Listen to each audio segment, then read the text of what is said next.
Dear student, आप लोग कैसे हैं। मैं उम्मीद करता हूँ आप स्वस्थ और मस्त होंगे। आज हम अपराधिता आत्महत्या पर चर्चा करेंगे। इससे पहले जो मैंने वीडियो बनाया था उस वीडियो का डिस्क्रिप्शन जो है इस वीडियो के लिंक में दिया हुआ है, जहाँ से आप जाकर जो है उन सारे वीडियो को देख सकते हैं जो विद्यार्थी समाजशास्त्र विषयों पर प्रतियोगी परीक्षा या किसी अन्य तरह की परीक्षाओं की तैयारी कर रहे हैं, चाहे वो स्नातक या स्नातकोत्तर के विद्यार्थी हों। तो आज हम अपराधिता आत्महत्या पर चर्चा करेंगे। इस वीडियो में हम लोग जो हैं आत्महत्या का अर्थ और परिभाषा, आत्महत्या के कारण, आत्महत्या के प्रकार, विभिन्न समाजशास्त्रियों के द्वारा दिए गए आत्महत्या के सिद्धांतों की व्याख्या देखेंगे। साथ ही साथ दुर्खिम के द्वारा आत्महत्या का जो वर्गीकरण किया गया है उसको भी देखेंगे। साथ ही साथ भारत में आत्महत्याएं और साथ ही साथ भारत में आत्महत्या की रोकथाम के लिए क्या क्या उपाय हो सकते हैं, उन सारी चीज़ों पर इस वीडियो में हम लोग चर्चा करें। तो चलिए शुरू करते हैं आज का ये वीडियो, जिससे जो है आपके ये टॉपिक अपराधिता आत्महत्या पूर्ण रूप से जो है क्लियर हो जाएगी। अपराधिता आत्महत्या जो है, आत्महत्या हमारे देश की नहीं पूरे विश्व की भी एक बहुत बड़ी गंभीर समस्या है। यह समस्या जो है बहुत प्राचीन काल से चला आ रहा है, जबकि सभी धर्मों में इसकी जो है अवहेलना की जाती रही है। प्रतिवर्ष न जाने कितने व्यक्ति आत्महत्या करते आए हैं। हम देखते हैं दिन प्रतिदिन समाचार पत्रों में, पत्र पत्रिकाओं में ऐसा जो है हमको पढ़ने को मिलते रहता है कि मतलब जो है आत्महत्याएं व्यक्ति कर रहे हैं। वास्तव में आत्महत्या जो है व्यक्ति के विघटन का प्रतीक है। जब व्यक्ति का आत्म यानी कि स्व जो होता है सामाजिक दबाव में इतना ज़्यादा अधीन हो जाता है कि वह अपना जीवन समाप्त करना चाहता है, इसी स्थिति को ही आत्महत्या कहते हैं। आत्महत्या वास्तव में एक व्यक्ति के विघटन का प्रतीक है और व्यक्ति का जो सेल्फ जो होता है, स्व जो होता है, विभिन्न सामाजिक दबावों के इतना अधीन हो जाता है कि वह व्यक्ति अपने जीवन को समाप्त करना चाहता है। इसी स्थिति को ही आत्महत्या कहते हैं। कई विद्वान आज भी जो हैं लेकिन ऐसा समझते हैं कि आत्महत्या जो होती है व्यक्ति की मानसिक दुर्बलता का परिणाम है और इसलिए इस घटना को एक मानसिक विकार के रूप में भी कुछ विद्वान देखते हैं। इसके अलावा लेकिन अधिकांश जो मानव शास्त्री या फिर समाज मनोवैज्ञानिक और समाजशास्त्री हैं जो हैं इस तथ्य को अब भी स्वीकार करने लगे हैं कि आत्महत्या जो है एक क्या है, सामाजिक तथ्य यानी कि सामाजिक सोशल फैक्ट है। और सामाजिक तथ्य होने के साथ साथ ही जो है यह एक आपराधिक व्यवहार है जो कि समाज में उत्पन्न विभिन्न परिस्थितियों के अस्वस्थ दबाव से ही व्यक्ति को आत्महत्या के लिए प्रेरित करता है। मतलब अधिकांश मानव शास्त्री, समाज वैज्ञानिक इस बात को स्वीकार करने लगे हैं कि आत्महत्या जो है एक सामाजिक तथ्य है, सोशल फैक्ट है और सामाजिक तथ्य होने के साथ ही साथ यह एक आपराधिक व्यवहार है। और यह जो है समाज में उत्पन्न विभिन्न परिस्थितियों के अस्वस्थ दबाव से ही व्यक्ति, समाज में ऐसी अस्वस्थ दबाव व्यक्ति के ऊपर डाला जाता है, ऐसी परिस्थितियां उत्पन्न की जाती हैं जिसकी वजह से व्यक्ति जो है आत्महत्या के लिए प्रेरित हो जाता है। तो इस तरह से आपराधिकता की किसी भी विवेचना में अब आत्महत्या को एक महत्वपूर्ण जो है समस्या के रूप में देखा जाने लगा है। आत्महत्या को एक सामाजिक समस्या के रूप में देखा जाने लगा है। आत्महत्या की यदि बात करें तो यह आत्महत्या जो है केवल औद्योगिकरण एवं नगरीकरण से उत्पन्न तनाव का ही परिणाम नहीं है, बल्कि विभिन्न संस्कृतियों के उपलक्षण के रूप में भी आत्महत्या को देखा जा सकता है। जैसे कि जापान में एक लंबे समय से व्यक्ति अपनी भावुकता को व्यक्त करने के लिए हाराकिरी आत्म बलिदान को एक गौरवपूर्ण व्यवहार के रूप में देखते हैं, है ना। जापान में जो सिपाही लोग होते हैं वो अपनी भावुकता को व्यक्त करने के लिए हाराकिरी के माध्यम से अपने जीवन का बलिदान कर देते हैं और उसे एक अपने गौरवपूर्ण व्यवहार के रूप में देखते हैं। तो इसलिए लोग जो है हाराकिरी के माध्यम से अपने जीवन को समाप्त करके आत्महत्या कर लेते हैं। तो इस तरह से ये सिर्फ औद्योगिकरण और नगरीकरण का परिणाम नहीं है, यह बल्कि विभिन्न संस्कृति में ऐसे कुछ उपलक्षण हैं, जैसे अपने गौरव को बताने के लिए, अपने जीवन में गौरवपूर्ण व्यवहार के रूप में देखने के लिए भी लोग अपने संस्कृति के वजह से लोग जो है आत्महत्या कर लेते हैं। इसके अलावा रोम में भी आत्महत्या की धारणा को व्यक्तिगत सम्मान से संबंध किया जाता रहा है। यहाँ तक यह स्थिति तब तक विद्यमान रही जब तक ईसाई धर्म में जो है आत्महत्या की बहुत निंदा नहीं की जाने लगी थी। ईसाई धर्म के प्रोटेस्ट और कैथोलिक संप्रदाय के लोग आत्महत्या को एक गंभीर पाप के रूप में देखते हैं।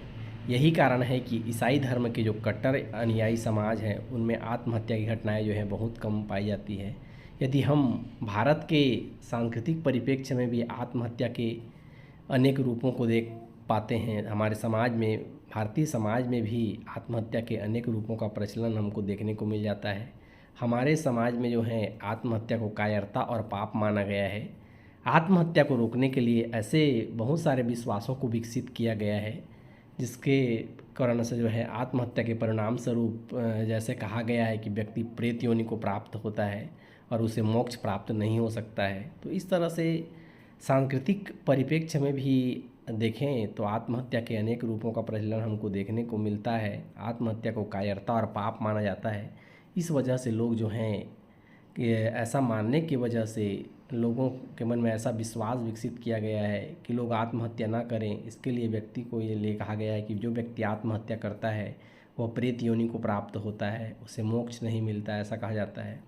इसके विपरीत समाज कल्याण के लिए भी की गई आत्महत्या को बलिदान और शारीरिक संयम के रूप में इच्छित मृत्यु को समाधि के रूप में स्वीकृति भी प्रदान की गई है ना।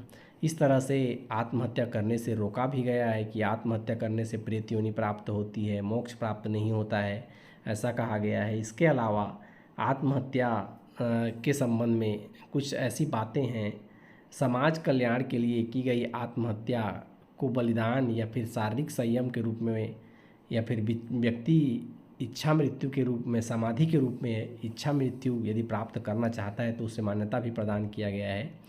तो इस तरह से भारत में प्राचीन काल से लेकर यदि हम बात करें तो मध्यकाल की बात करें तो बहुत से राजाओं के द्वारा, योद्धाओं के द्वारा या फिर सामान्य नागरिकों के द्वारा जो है आत्म बलिदान के रूप में दी गई आत्महत्याओं के उदाहरण भी देखने को मिलते हैं। और वर्तमान युग में आत्महत्या को जो है एक समाज विरोधी कृत्य माना जाता है, समाज में एक सामाजिक समस्या के रूप में माना जाता है। तो इस तरह से जो है आत्महत्या करने का प्रचलन रहा है और हमारे समाज में स्वीकृति भी प्रदान थी आत्महत्या को। यदि भारत में बात करें, आत्महत्या की समस्या बहुत गंभीर है, जिसे हम समझ सकते हैं विश्व स्वास्थ्य संगठन की एक रिपोर्ट के द्वारा, जहां पर ऐसा डाटा हमें उपलब्ध होता है कि पूरे विश्व में होने वाली आत्महत्याओं का लगभग 11% जो है सिर्फ भारत में ही होता है। संसार में के दूसरे भागों में की यदि बात करें, जहां लोग प्रौढ़ावस्था में पहुंचने पर या फिर वृद्धावस्था में पहुंचने पर आत्महत्या अधिक करते हैं, वहीं यदि भारत में बात करें तो भारत में स्त्री पुरुष जो आत्महत्या करते हैं उसमें उन लोगों की संख्या सबसे अधिक है जो 20 से 30 वर्ष के आयु के बीच जिनकी आयु होती है, वो लोग आत्महत्या करते हैं। तो इस तरह से भारत में की बात करें तो भारत में आत्महत्या की समस्या जो है बहुत गंभीर हो गई है। यदि हम वर्तमान में आत्महत्या की घटनाओं के बारे में देखें तो सबसे अधिक आत्महत्या की घटनाएं जो हैं पश्चिम बंगाल में, उसके पश्चात तमिलनाडु में, फिर कर्नाटक में, फिर केरल में और फिर महाराष्ट्र में होती है। जबकि आर्थिक और शैक्षणिक रूप से पिछड़े हुए उत्तर प्रदेश या फिर बिहार में बात करें तो वहाँ पर आत्महत्या का प्रतिशत काफ़ी कम होता है। तो इस तरह से सबसे अधिक आत्महत्या की घटना पश्चिम बंगाल में, फिर तमिलनाडु में, फिर कर्नाटक और केरल में होता है। और जो राज्य आर्थिक या शैक्षणिक रूप से पिछड़े हुए हैं उन राज्यों में देखा गया है कि उन राज्यों में जो है आत्महत्या का प्रतिशत जो है काफ़ी कम होता है। आगे देखते हैं आत्महत्या के संबंध में। ये तो सामान्य जानकारी हो गई, किस तरह से आत्महत्या का प्रचलन रहा। आत्महत्या को किस तरह से लोग मानते थे एक सामाजिक समस्या के रूप में, कुछ लोग मान्य वैज्ञानिक या मानसिक कारणों से लोग आत्महत्या करते हैं ऐसा मानते थे। इसके अलावा हमारे समाज में आत्महत्या को रोकने के लिए ये बहुत तरह की मान्यताएं थी। इसके अलावा कुछ ऐसे सिचुएशन थे जहाँ पर आत्महत्या को स्वीकृति भी प्रदान की जाती थी। और विभिन्न आंकड़ों को यदि हम बात करें देखें तो हमें ऐसे बहुत सारे डाटा देखने को मिल जाता है जिसमें आत्महत्या जो है भारत में एक बहुत बड़ी गंभीर समस्या है। पूरे विश्व की लगभग 11% आत्महत्या भारत में होती है। और इसमें जो आत्महत्या करने वाले होते हैं प्रौढ़ और वृद्धावस्था में आत्महत्या अन्य देशों में अधिक करते हैं, जबकि हमारे देश में युवा अवस्था में लोग आत्महत्या करते हैं। तो ये बहुत एक चिंताजनक विषय है। और आत्महत्या की घटनाओं की यदि बात करें तो सबसे ज़्यादा पश्चिम बंगाल में होता है, उसके बाद तमिलनाडु में होता है। और कुछ राज्य जो आर्थिक और शैक्षणिक रूप से पिछड़े हुए हैं उन राज्यों में आत्महत्या का प्रतिशत जो है बहुत कम देखने को मिलता है। आगे देखते हैं आत्महत्या का अर्थ, परिभाषा और प्रकृति। जैसा कि आत्महत्या शब्द से ही स्पष्ट है, व्यक्ति यदि अपने आप को जानबूझकर अपने जीवन को समाप्त करता है आत्महत्या में, और इसके पश्चात भी आत्महत्या में व्यक्ति अपने जीवन को जानबूझकर समाप्त करता है, पर ऐसा आत्महत्या के संदर्भ में कहा जाता है कि आत्महत्या शब्द से ही स्पष्ट है कि व्यक्ति जो के द्वारा जानबूझकर अपने जीवन को समाप्त करता है व्यक्ति।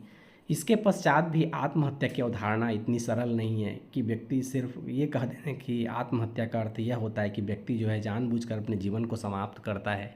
इसके पश्चात भी यह अवधारणा इतनी सरल नहीं है, क्योंकि आत्महत्या जैसे व्यवहार में अनेक सामाजिक, मानसिक परिस्थितियों और जटिल तत्वों का समावेश होता है। व्यक्ति आत्महत्या करता है उसके लिए बहुत तरह की सामाजिक परिस्थितियाँ, मानसिक परिस्थितियाँ और बहुत तरह की और चीज़ें होती हैं। इन सारी जटिल परिस्थितियों का योग होता है आत्महत्या। आत्महत्या की कुछ परिभाषाएं देख लेते हैं जिससे ये बात क्लियर हो जाएगी। रूथ केवन एक प्रसिद्ध समाजशास्त्री हैं, उन्होंने कहा कि आत्महत्या अपने आप स्वेच्छा से जीवन लीला समाप्त करने हेतु अथवा मृत्यु के द्वारा आतंकित होने पर अपने जीवन को बचाने में असमर्थता की प्रक्रिया है। तो रूथ केवन ने कहा कि आत्महत्या जो है अपने आप स्वेच्छा से जीवन लीला समाप्त करने हेतु तथा मृत्यु के द्वारा आतंकित होने पर अपने जीवन को बचाने में असमर्थता की प्रक्रिया है। दूसरी परिभाषा दुर्खिम की देखें तो दुर्खिम के अनुसार आत्महत्या शब्द जो है मृत्यु की समस्त घटनाओं के लिए प्रयोग किया जाता है जो स्वयं करने वाले के सकारात्मक एवं नकारात्मक क्रिया का प्रत्यक्ष या फिर अप्रत्यक्ष परिणाम होता है, और जिसका भावी परिणाम मृत्यु होगा उसको वह व्यक्ति जानता है, ऐसा दुर्खिम कहते हैं। तो इस तरह से जो है दुर्खिम आत्महत्या के संबंध में कहते हैं कि आत्महत्या शब्द जो है मृत्यु की उन समस्त घटनाओं के लिए प्रयोग किया जाता है जो स्वयं करने वाले की सकारात्मक और नकारात्मक क्रिया का परिणाम प्रत्यक्ष या फिर अप्रत्यक्ष परिणाम होता है, और जिसका भावी परिणाम मृत्यु होगा, इस परिणाम को व्यक्ति जानता है, ऐसा दुर्खिम कहते हैं। तो इस तरह से देखते हैं आत्महत्या की ये परिभाषाएं हो गई रूथ केवन के अनुसार, दुर्खिम के अनुसार। आगे देखते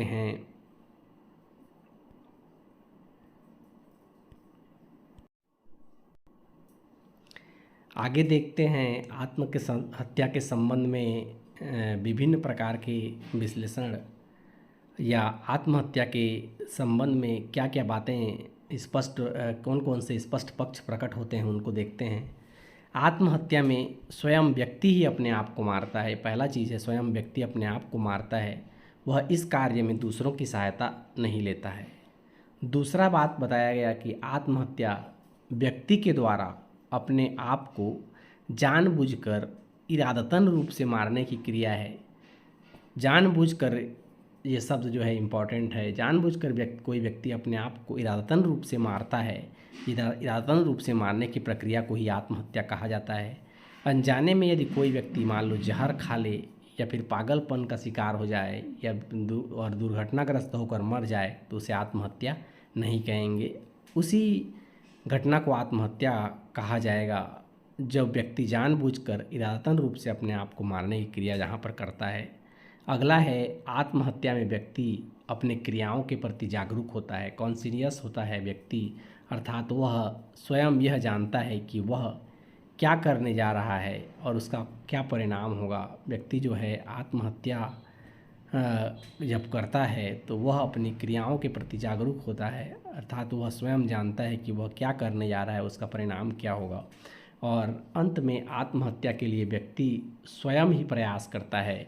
इस स्वयं प्रयास करता है और स्वयं ऐसी विधि का उपयोग करता है जो वह आत्महत्या के लिए प्रयोग करेगा। कई बार व्यक्ति योजनाबद्ध रूप से भी आत्महत्या करता है। तो इस तरह से आत्महत्या के लिए व्यक्ति स्वयं प्रयास करता है और आत्महत्या व्यक्तिक विघटन का प्रतीक है। और इस तरह से व्यक्तिक विघटन होने से सामाजिक विघटन भी होगा। तो इस तरह से आत्महत्या जो है एक तरह से सामाजिक विघटन का भी प्रतीक है।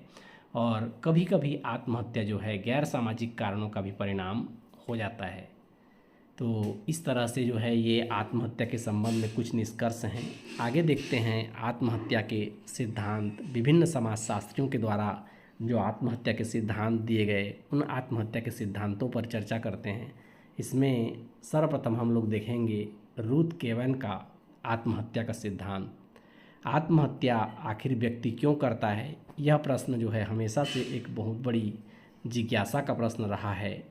तो इस जिज्ञासा के प्रश्न के समाधान के लिए केवन महोदय जो रूथ केवन हैं, उनका कहना है कि रूथ केवन ने जो है एक अपनी पुस्तक लिखी सुसाइड। उस सुसाइड में जो है उन्होंने आत्महत्या का विस्तृत विवेचन किया। उन्होंने आत्महत्या के लिए 5 प्रकार के आंतरिक संकटों को जवाबदार ठहराया। 5 प्रकार के क्राइसिस यानी आंतरिक संकटों को जो है उत्तरदायी माना।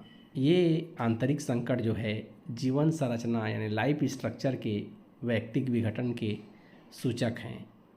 तो उन्होंने बताया कि किस तरह से जो है प्रथम उन्होंने बताया कि अज्ञात इच्छा व्यक्ति के कभी कभी व्यक्ति जो है अपने आप से उबा हुआ महसूस करता है। पहला चीज़ उन्होंने बताया कि व्यक्ति जो है कभी कभी अपने आप से उबा हुआ महसूस करने लगता है, उसे जीवन और संसार में कोई रुचि नहीं होती है। ऐसा व्यक्ति के सामने तब होता है जब व्यक्ति अपनी अज्ञात इच्छाओं की पूर्ति व्यक्ति की नहीं हो पाती है। यदि किसी व्यक्ति की अज्ञात इच्छा की पूर्ति नहीं हो पाती है तो व्यक्ति जो है उबा हुआ महसूस करने लगता है। उसे न तो सुख की स्थिति अच्छी लगती है और ना ही दुख की स्थिति अच्छी लगती है। और ऐसे मानसिक स्थिति में अपने इस इच्छा को व्यक्ति जानता नहीं है, उस इच्छा के लिए व्यक्ति आत्महत्या करने की कोशिश करने लगता है। तो इस तरह से रूथ केवन ने बताया कि आंतरिक संकट में एक पहला उन्होंने बताया अज्ञात इच्छा। व्यक्ति के सामने जो है 5 प्रकार के इंटरनल क्राइसिस आते हैं। उसमें है पहला अज्ञात इच्छा। व्यक्ति अज्ञात इच्छा के कारण जो है व्यक्ति आत्महत्या करने की कोशिश करता है।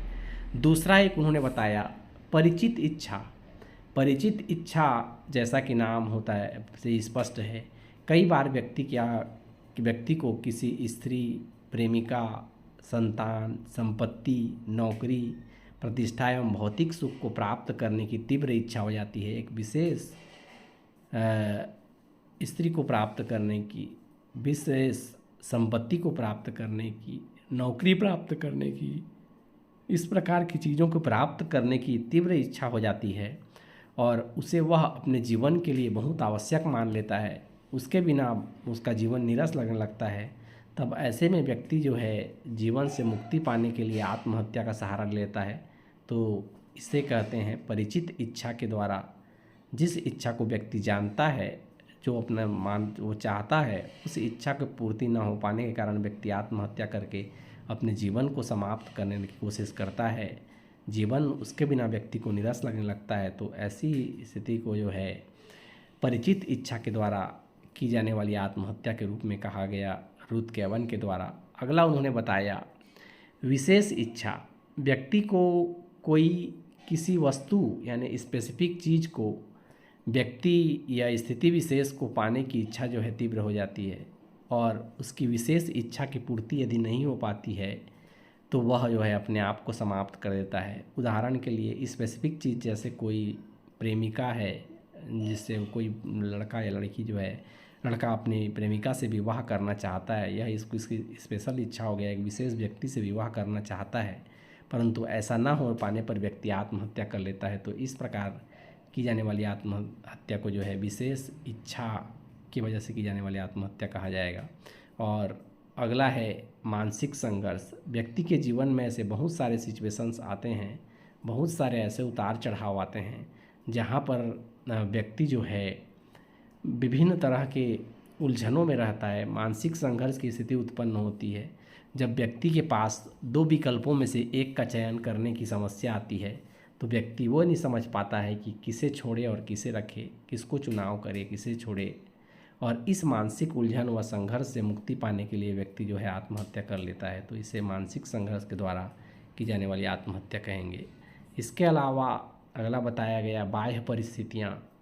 बाह्य परिस्थितियाँ ये वे परिस्थितियाँ होती हैं जो व्यक्ति के नियंत्रण से परे होती हैं, व्यक्ति जिस पर कंट्रोल नहीं कर पाता है। यह व्यक्ति के लिए एक ऐसा आंतरिक संकट पैदा कर देता है कि वह व्यक्ति जो है तिलमिला जाता है जैसे, और ऐसा सिचुएशन में व्यक्ति अपने मानसिक संतुलन को खो देता है और आत्महत्या कर लेता है। तो इस तरह से जो है बाह्य परिस्थितियाँ जो कि व्यक्ति के नियंत्रण से परे होती हैं, उन नियंत्रण से परे चीज़ों की वजह से आंतरिक संकट पैदा कर देती हैं और आंतरिक संकट के फलस्वरूप व्यक्ति जो है मानसिक संतुलन को खो बैठता है और आत्महत्या कर लेता है। जैसे युद्ध के लिए सिचुएशन पैदा हो जाना, अकाल का सिचुएशन आ जाना, तलाक या फिर लंबी बीमारी हो जाना, या फिर असाध्य रोग हो जाना, या फिर असफलता या प्रियतम का या अपने प्रिय व्यक्ति के बिछड़ जाना। ऐसी स्थितियां हैं जिसे व्यक्ति जो है, जो ये सारी चीज़ें जो हैं, युद्ध का सिचुएशन निर्मित हो जाना, यह व्यक्ति के नियंत्रण में नहीं है। अकाल आ जाना, ये भी व्यक्ति के नियंत्रण में नहीं है। किसी व्यक्ति को कोई अचानक से लंबी बीमारी हो जाना, कोई असाध्य रोग हो जाना, ऐसे सिचुएशन में व्यक्ति जो है अपने आप का मानसिक संतुलन को खो बैठता है और वह आत्महत्या की ओर बढ़ जाता है। तो इस प्रकार से जो है बाह्य परिस्थितियाँ जो व्यक्ति के नियंत्रण में नहीं होती हैं, उन परिस्थितियों की वजह से व्यक्ति आत्महत्या कर लेता है।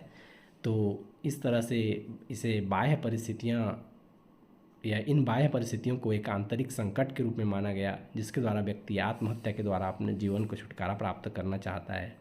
तो इस तरह से ये हो गया, ये सारी परिस्थितियाँ हो गई। रूथ केवन के अनुसार ये 4-5 चीज़ें हो गई जिसकी वजह से व्यक्ति आत्महत्या करता है। अगला आत्महत्या के संबंध में हम सिद्धांत देखते हैं, मेनेंजर का सिद्धांत। मेनेंजर का सिद्धांत जो आत्महत्या के संबंध में है, इसमें मेनेंजर ने बताया कि मनुष्य में जो हैं 2 प्रकार की इच्छाएं होती हैं। एक क्या होता है, जीने की इच्छा, और दूसरा मरने की इच्छा। व्यक्ति की 2 प्रकार की इच्छाएं होती हैं, एक जीने की इच्छा और दूसरा मरने की इच्छा। मनुष्य के जीवन में जो है ये जो जीने की इच्छा है और मरने की इच्छा है, इन दोनों इच्छाओं के बीच जो है क्या होता रहता है, संघर्ष चलते रहता है। जब मरने की इच्छा जो होती है जीने की इच्छा पर विजय प्राप्त कर लेती है, मरने की इच्छा जीने की इच्छा पर विजय प्राप्त कर लेती है, तब व्यक्ति घातक कदम उठा लेता है और अपने प्राणों का अंत कर देता है और जीवन पर मृत्यु की विजय हो जाती है। किंतु कभी कभी मृत्यु की इच्छा जो होती है वह बहुत कम तीव्र होती है और वह जीवन की इच्छा पर जो है कुछ अंशों में, थोड़े ही अंशों में जो है विजय प्राप्त कर पाती है। तो ऐसे स्थिति में व्यक्ति धीरे धीरे दुखद तरीके से अपने जीवन को जो है समाप्त करता है।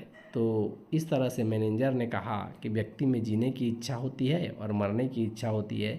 जब मरने की इच्छा बहुत ज़्यादा तीव्र हो जाती है, मरने की इच्छा जो है जीने की इच्छा पर विजय प्राप्त कर लेती है, तो व्यक्ति आत्महत्या कर लेता है। जब जीवन पर मृत्यु की विजय हो जाती है तो व्यक्ति आत्महत्या कर लेता है। लेकिन कभी कभी सिचुएशन ऐसा होता है कि जीवन की इच्छा जो है मृत्यु की इच्छा पर कुछ ही अंशों में यदि विजय प्राप्त करता है तो फिर व्यक्ति जो है धीरे धीरे दुखद तरीके से बहुत तरह की चीज़ों को अपना कर जो है अपने जीवन को धीरे धीरे समाप्त करता है। उन्होंने कहा कि जैसे शराब पीने लगना या फिर छोटी मोटी दुर्घटना में अपने आप को बलिदान कर देना, तो इस तरह से जो है मैनेजर ने बताया कि किस तरह से एक व्यक्ति की दो इच्छाएं होती हैं, एक जीने की इच्छा और एक मरने की इच्छा। जब मरने की इच्छा जीने की इच्छा पर हावी हो जाती है तो व्यक्ति आत्महत्या कर लेता है। यदि एक सिचुएशन ऐसा उन्होंने बताया। दूसरा उन्होंने ये बताया कि यदि जीने की इच्छा जो होती है मरने की इच्छा पर कुछ अंशों में यदि अधिक होता है तो ऐसे में व्यक्ति जो है धीरे धीरे अपने जीवन को समाप्त करता है, ऐसा उन्होंने कहा। तो इस तरह से जो है मैनेजर ने अपने सिद्धांत में व्यक्ति की दो प्रकार की इच्छाओं के आधार पर, जीने की इच्छा और मरने की इच्छा के आधार पर आत्महत्या के सिद्धांत को बताया। आगे देखते हैं हम लोग फ्रायड के अनुसार। फ्रायड आगे देखते हैं आत्महत्या के संबंध में फ्रायड का सिद्धांत। फ्रायड के अनुसार मनुष्य ने में जो है उन्होंने बताया कि मनुष्य की सभी प्रकार की जो इच्छाएं होती हैं उन्हें दो विरोधी इच्छाओं के आधार पर समझा जा सकता है। ऐसा उन्होंने कहा कि ये जो इच्छा होता है, पहला एक इच्छा होता है जीवित रहने की इच्छा और दूसरा होता है मरने की इच्छा, ऐसा फ्रायड ने बताया। व्यक्ति जो है आत्महत्या तभी करता है जब व्यक्ति की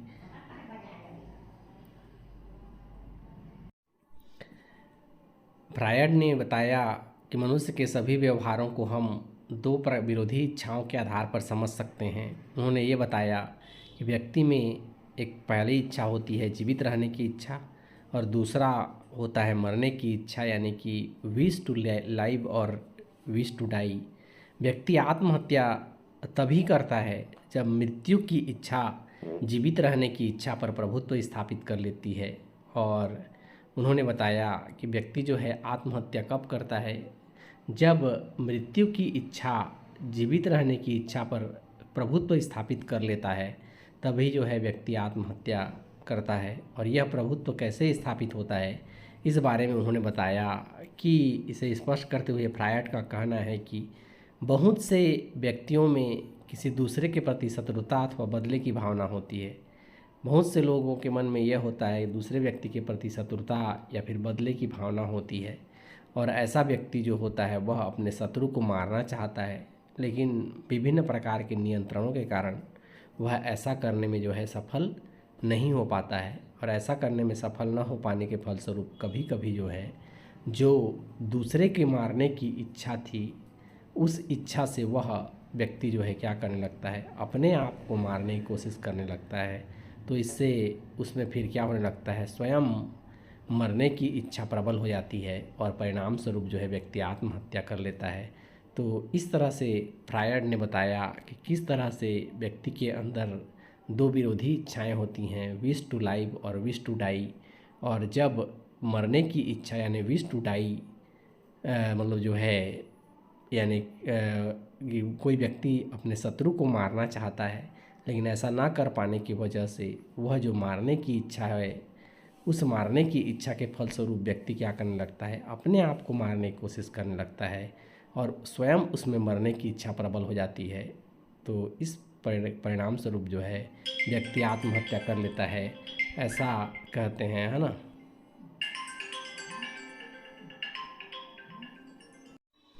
आगे देखते हैं दुर्खिम का सिद्धांत। आत्महत्या के संबंध में इमाइल दुर्खिम का महत्वपूर्ण योगदान रहा है, उनके सिद्धांत पर हम चर्चा करेंगे। दुर्खिम जो है आत्महत्या को एक सामाजिक तथ्य मानते हैं, सोशल फैक्ट मानते हैं। उनके अनुसार जो है आत्महत्या की व्याख्या जो है उन्होंने बताया कि आत्महत्या की व्याख्या सामाजिक दशाओं के संदर्भ में ही की जा सकती है, मानसिक दशाओं के द्वारा नहीं किया जा सकता है। प्रत्येक व्यक्ति का जीवन अपने समूह की सामूहिक चेतना के अधीन होता है। जो समूह होता है उस समूह के हिसाब से व्यक्ति का जीवन चलता है और व्यक्ति इस सामूहिक चेतना के अधीन रहकर जो है सामूहिक विचारों के द्वारा और सामूहिक भावनाओं के अनुसार जो है व्यवहार करने के लिए बाध्य होता है। यह सामूहिक चेतना कभी स्वस्थ होती है और तो कभी व्यक्ति पर जो है अस्वस्थ दबाव भी डालती है। तो आत्महत्या व्यक्ति पर समूह के अस्वस्थ दबाव का परिचायक है। समूह पर सामूहिक चेतना जो होती है, एक व्यक्ति का जीवन जो है सिर्फ सामाजिक दशाओं से प्रभावित होता है। सामूहिक चेतना जो है के अधीन व्यक्ति होता है और ये सामूहिक चेतना जो होता है या सामूहिक विचार या भावनाओं के अनुसार व्यक्ति जो है व्यवहार करने के लिए बाध्य होता है। यह सामूहिक चेतना जो होती है कभी व्यक्ति पर अच्छा प्रभाव भी डालता है, कभी पर जो है वह अस्वस्थ प्रभाव भी डालता है, तो कभी अस्वस्थ दबाव भी डालता है। तो आत्महत्या जो होता है वह दुर्खिम का कहना है कि व्यक्ति पर समूह जब यानी कि समूह की सामूहिक चेतना जब अस्वस्थ दबाव डालती है, उसके फलस्वरूप व्यक्ति आत्महत्या कर लेता है। दुर्खिम ने एक पुस्तक लिखी ली सुसाइड, उसमें उन्होंने आत्महत्या से संबंधित अपने विचार प्रस्तुत किए। वे आत्महत्या को एक सामाजिक तथ्य मानते हैं। दुर्खिम ने माना कि भौगोलिक परिस्थितियाँ, वंशानुक्रमण या फिर बीमारी या प्रेम में असफलता या निर्धनता या ये निराशा या मानसिक कारण के आधार पर आत्महत्या की व्याख्या करना जो है उचित नहीं है। दुर्खिम ने जो है अनेक देशों से प्राप्त आत्महत्या के आंकड़ों के आधार पर यह विश्लेषण किया कि एक निष्कर्ष निकाला कि एक ऐसा निष्कर्ष निकाला जिसमें उन्होंने कुछ बातें बताई कि उन्होंने देखा कि गांव की अपेक्षा शहरों में अधिक आत्महत्या होती है, ऐसा चीज़ उन्होंने देखा। दूसरा चीज़ उन्होंने ये देखा कि स्त्रियों की तुलना में पुरुष अधिक आत्महत्या करते हैं। इसके अलावा उन्होंने ये देखा कि आत्महत्या की दर जो होती है प्रति वर्ष लगभग एक समान रहती है। लोग जो हैं समान दर से आत्महत्या करते हैं। इसके अलावा उन्होंने देखा कि संतानवान की तुलना में जो है संतानहीन जो है आत्महत्या अधिक करते हैं। जिन लोगों के बच्चे होते हैं वो लोग आत्महत्या कम करते हैं। ऐसा उन्होंने और भी देखा कि सर्दियों की तुलना में लोग जो हैं गर्मियों में अधिक आत्महत्याएं होती हैं, ऐसा उन्होंने अपने अध्ययन के आधार पर बताया। और उन्होंने बताया कि विवाहितों की अपेक्षा एकाकी जीवन व्यतीत करने वाले आत्महत्या अधिक करते हैं। इसके अलावा उन्होंने एक चीज़ और बताया कि कम आयु वालों की अपेक्षा अधिक आयु वाले आत्महत्या जो है अधिक करते हैं। कम आयु वाले की तुलना में जिन लोगों की आयु अधिक है वो लोग आत्महत्या अधिक करते हैं। तो इस तरह से दुर्खिम ने आत्महत्या का संबंध ऋतुकाल से, व्यवसाय से, धर्म से, विवाह से, परिवार से जोड़ा। तो दुर्खिम का मत है कि मानव की अनेक सामाजिक, आर्थिक, मानसिक आवश्यकताएं होती हैं। वह क्या करता है, उन आर्थिक, सामाजिक और मानसिक आवश्यकताओं को दूसरे के सहयोग से पूरा करता है, जिससे मनुष्य एक दूसरे के साथ जुड़ा रहता है। सभी एक दूसरे पर क्या करते हैं, अपना अधिकार समझते हैं और अपनी आवश्यकताओं को पूरा करते रहते हैं। परंतु कभी कभी सिचुएशन ऐसा हो जाता है कि ऐसी परिस्थितियां पैदा हो जाती हैं कि व्यक्ति को ऐसा महसूस होने लगता है कि मानो उसका समाज में कोई स्थान नहीं है, समाज के लोग उसको उपेक्षित कर रहे हैं और व्यक्ति स्वयं को जो है अकेला महसूस करने लगता है और उसे लगता है कि उसकी किसी को कोई ज़रूरत नहीं है, उसका जीवन बेकार है, उसे समूह के लोगों का किसी का प्यार नहीं मिल रहा है। तो ऐसे सिचुएशन में व्यक्ति परेशान हो जाता है और हैरान परेशान होकर जो है व्यक्ति आत्महत्या करने लगता है। तो कई बार सामाजिक परिस्थितियाँ जो होती हैं मनुष्य पर विपरीत प्रभाव डालने के वजह से जो है व्यक्ति आत्महत्या कर लेता है। समाज से अधिक लगाव एवं समाज से अधिक अलगाव, समाज से व्यक्ति का अधिक जुड़ जाना या समाज से अधिक कट जाने, दोनों ही परिस्थिति में मनुष्य जो है आत्महत्या करता है। तो इस तरह से दुर्खिम ने बताया कि किस तरह से ऋतुकाल, व्यवसाय, धर्म, परिवार, विवाह, ये सारी चीज़ें आत्महत्या को प्रभावित करती हैं। इसके अलावा उन्होंने बताया कि अनेक प्रकार की सामाजिक, आर्थिक एवं मानसिक आवश्यकताएं जो मनुष्य की होती हैं, जिसे दूसरे के सहयोग से पूरा करता है। सब सहयोग से काम चलते रहता है, तो परिस्थितियाँ जब अनुकूल होती हैं तब व्यक्ति जो है का जीवन अच्छे से चलते रहता है। कभी कभी परिस्थितियाँ विपरीत हो जाती हैं तो व्यक्ति अपने आप को अकेला परेशान समझता है और ऐसी स्थिति में व्यक्ति जो है आत्महत्या की ओर अग्रसर हो जाता है, ऐसा उन्होंने बताया। अंत में आगे दुर्खिम ने जो है आत्महत्या के 3 प्रकार बताए। पहला उन्होंने बताया कि दुर्खिम का ने आत्महत्या के 3 प्रकार बताए। उन्होंने कहा, या दुर्खिम का ये दृढ़ मत था कि आत्महत्या जो है मनोवैज्ञानिक या फिर प्राकृतिक कारणों के द्वारा ही नहीं होता है, अपितु सामाजिक कारकों के कारण भी व्यक्ति जो है आत्महत्या करता है। सिर्फ मनोवैज्ञानिक कारक या मनोवैकारिकी कारक या फिर प्राकृतिक कारणों से ही व्यक्ति आत्महत्या नहीं करता है, बल्कि विभिन्न प्रकार की सामाजिक कारकों के कारण जो है व्यक्ति आत्महत्या करता है। और चूंकि आत्महत्या एक सामाजिक घटना है, अतः इसको घटित करने में सामाजिक कारक ही महत्वपूर्ण हैं। और उन्होंने इस तरह से आत्महत्या को एक सामाजिक घटना बताया और एक बताया कि सामाजिक कारक ही इसको घटित कराते हैं।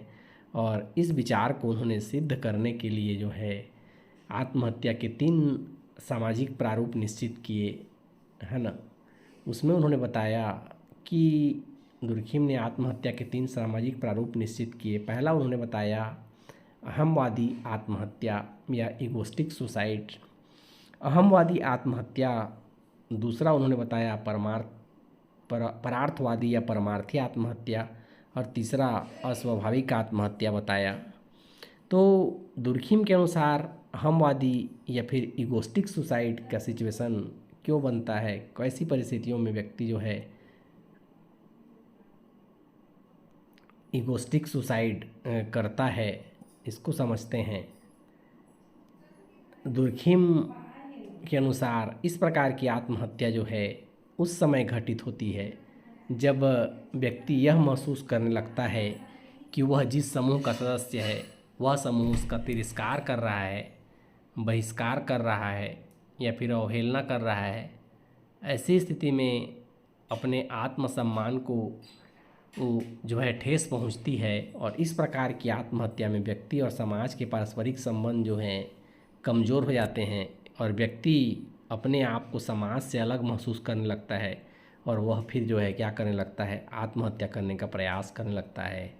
जब समूह का सदस्य व्यक्ति जिस समूह का सदस्य है वह समूह जो है व्यक्ति का तिरस्कार करता है, बहिष्कार करता है, अवहेलना करता है, ऐसे स्थिति में व्यक्ति अपने आप को समाज से अलग महसूस करता है और आत्महत्या करने का प्रयास करता है। तो उसमें ये भावना पनप जाती है कि दुनिया में उसकी कोई परवाह करने वाला कोई नहीं है। ऐसी अवस्था में वह आत्मसम्मान की रक्षा करने के लिए जो है आत्महत्या कर लेता है। तो दुर्खिम का विचार है कि जब व्यक्ति व समूह या समाज का संबंध जो है जब अत्यंत ढीला हो जाता है, व्यक्ति और समाज का संबंध जो होता है वह क्या हो जाता है, ढीला हो जाता है, कमज़ोर पड़ जाता है, तब व्यक्ति समाज या समूह से अपने आप को उखाड़ फेंका हुआ महसूस करने लगता है और ऐसे स्थिति में व्यक्ति आत्महत्या करता है। तो इस प्रकार से व्यक्ति के आत्मसम्मान को ठेस पहुंचने की वजह से अपने आत्मसम्मान को ठेस पहुंचाने से बचने के लिए ऐसी स्थिति में व्यक्ति जो है आत्महत्या का मार्ग अपना लेता है। तो दुर्खिम ने इस प्रकार की आत्महत्या को जो है अहमवादी आत्महत्या कहा, और अहमवादी आत्महत्या की विवेचना के लिए उन्होंने धर्म, परिवार, राजनीति, समाज आदि किसी प्रकार की आत्महत्या की प्रवृत्ति को प्रभावित करते हैं उसे स्पष्ट किया। कि दुर्खिम के अनुसार उन्होंने बताया कि किस तरह से जो है अहमवादी आत्महत्या को धर्म, परिवार और राजनीतिक समाज किस तरह से प्रभावित करते हैं। पहला उन्होंने बताया, दुर्खिम के अनुसार हम धर्म और अहमवादी आत्महत्या में संबंध स्थापित कर सकते हैं। दुर्खिम ने बताया कि हम धर्म और अहमवादी आत्महत्या में संबंध स्थापित कर सकते हैं। उन्होंने कहा कि सभी धर्मों का आत्महत्या की प्रवृत्ति पर एक सा प्रभाव नहीं होता है। जिन धर्मों में इस प्रकार की विशेषताएं देखने को मिलती हैं, जो कि व्यक्ति को समूह के साथ बांधती हैं या उसके संबंध की कड़ी को मजबूत करती हैं, वे धर्म आत्महत्या की प्रवृत्ति को बढ़ावा नहीं देते हैं। इसके विपरीत जो ऐसे धर्म हैं जो कुछ विशिष्ट विशेषताओं के कारण व्यक्तिवाद को जन्म देते हैं या व्यक्ति और समूह के संबंध को क्या करते हैं, ढीला करने में मदद करते हैं, वे आत्महत्या की प्रवृत्ति को प्रोत्साहित करने में सहायक होते हैं। तो इस तरह से उन्होंने देखा कि कुछ धर्म ऐसे हैं जो व्यक्ति और कुछ धर्म जो हैं व्यक्ति के साथ संबंध को जो है या संबंधों की कड़ी को मजबूत करते हैं, जबकि कुछ धर्म में ऐसी विशेषताएं पाई जाती हैं जो व्यक्तिवाद को जन्म देते हैं और व्यक्ति और समूह के संबंध को ढीला करने में मदद करते हैं। तो ऐसे सिचुएशन में व्यक्ति जो है आत्महत्या की ओर बढ़ जाता है। तो इस तरह से दुर्खिम का कहना है कि संसार के विभिन्न समाजों के अध्ययन से ये बात पता चलता है कि कैथोलिक धर्म के मानने वाले बहुत कम आत्महत्याएं करते हैं, जबकि प्रोटेस्ट धर्म के अनुयायी जो हैं आत्महत्या अधिक करते हैं। तो इस तरह से धर्म जो है आत्महत्या को प्रभावित करता है।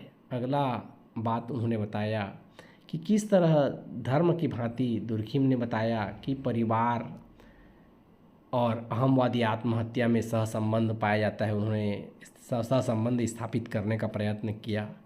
आपने जो है परिवार को जो है गृहस्थ समाज की संज्ञा दी। आपका कहना है कि व्यक्ति पर समाज का स्वस्थ और अस्वस्थ दोनों ही प्रकार का प्रभाव पड़ सकता है और इसका स्वाभाविक प्रभाव आत्महत्या की क्रिया पर पड़ता है। परिवार व्यक्ति पर समाज का स्वस्थ और अस्वस्थ दोनों ही प्रकार का प्रभाव पड़ सकता है और इसका स्वाभाविक प्रभाव जो है आत्महत्या की क्रिया पर पड़ता है। आपका स्पष्ट कथन है कि परिवार समूह या परिवार में जितनी अधिक एकता अथवा संगठन पाया जाएगा, उस परिवार के सदस्य आत्महत्या की ओर उतने ही कम प्रवृत्त होंगे। जिन परिवारों में पारिवारिक संगठन में एकता पाई जाएगी, वहाँ के लोग जो हैं आत्महत्या नहीं करेंगे। दुर्खिम ने इस बात को उदाहरण देते हुए कहा कि अविवाहित की अपेक्षा विवाहित व्यक्तियों में कम आत्महत्याएं पाई जाती हैं। इसका एक स्पष्ट कारण यह है कि सभ्य परिवार का अर्थात माता पिता और बच्चों के सम्मिलित समूह का उन पर अनुकूल प्रभाव पड़ता है और परिवार में जितना अधिक संगठन होगा, एकता होगी, परिवार के प्रति व्यक्ति का लगाव जो है उतना ही अधिक बढ़ेगा और यदि लगाव बढ़ेगी तो यह परिस्थिति निश्चित ही व्यक्ति को आत्महत्या की प्रवृत्ति को उभरने से रोकेगी। तो इस तरह से बताया कि परिवार समूह के किस तरह से व्यक्ति के परिवार समूह के प्रति लगाव होने से आत्महत्या व्यक्ति नहीं करेगा। परिवार समूह के प्रति लगाव होने से व्यक्ति जो है अलगाव होने से किसी सिचुएशन में व्यक्ति जो है अपने आप को अकेला महसूस करने लगेगा और आत्महत्या की ओर बढ़ जाएगा और अहमवादी आत्महत्याएं घटित होने लगती हैं। तो इस तरह से दुर्खिम ने स्पष्ट किया कि परिवार आत्महत्या के विरुद्ध एक शक्तिशाली बचाव है। इस कारण इसका संगठन यानी कि परिवार का संगठन जितना अधिक दृढ़ होगा, उतनी ही आत्महत्या से हमारा अधिक बचाव संभव होगा। अंत में धार्मिक और पारिवारिक समाज की भांति दुर्खिम ने जो है राजनीतिक समाज को भी और अहमवादी आत्महत्या में सहसंबंध ढूंढने का प्रयास किया। आपका कहना है कि राजनीतिक समाज में जितना अधिक संगठन पाया जाता है, आत्महत्या की दर उतनी ही कम होगी।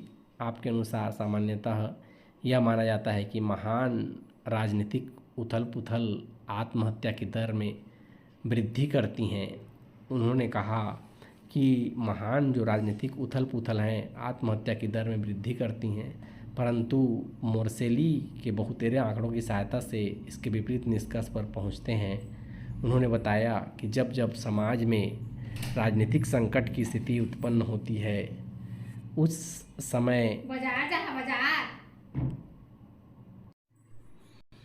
तो इस बात को दुर्खिम ने के शब्दों में इस प्रकार प्रस्तुत किया जा सकता है कि महान सामाजिक उपद्रव या फिर बड़े युद्ध सामूहिक भावनाओं को जागृत करते हैं, भाईचारा और देशभक्ति की भावना को पैदा करते हैं, राजनीतिक और राष्ट्रीय विश्वास को समान रूप से उभारते हैं और लोगों के क्रियाकलापों को एक ही लक्ष्य की ओर संचालित और केंद्रित करते हैं, जिसके फलस्वरूप कम से कम अस्थायी तौर पर सामाजिक संगठन और एकता जो होती है वो क्या हो जाती है, मजबूत हो जाती है, तो ऐसे अवसर पर आत्महत्याएं कम हो जाती हैं। तो इस तरह से मोर्सेली के कथन को उन्होंने जो है सही नहीं माना। उन्होंने कहा कि जब जब युद्ध या सामूहिक भावना को जागृत करते हैं, बड़े उपद्रव होते हैं, लोग एक हो जाते हैं और लोगों के लक्ष्य एक हो जाते हैं, जिसके फलस्वरूप जो है कम से कम अस्थायी तौर पर सामाजिक संगठन एकता उत्पन्न हो जाती है,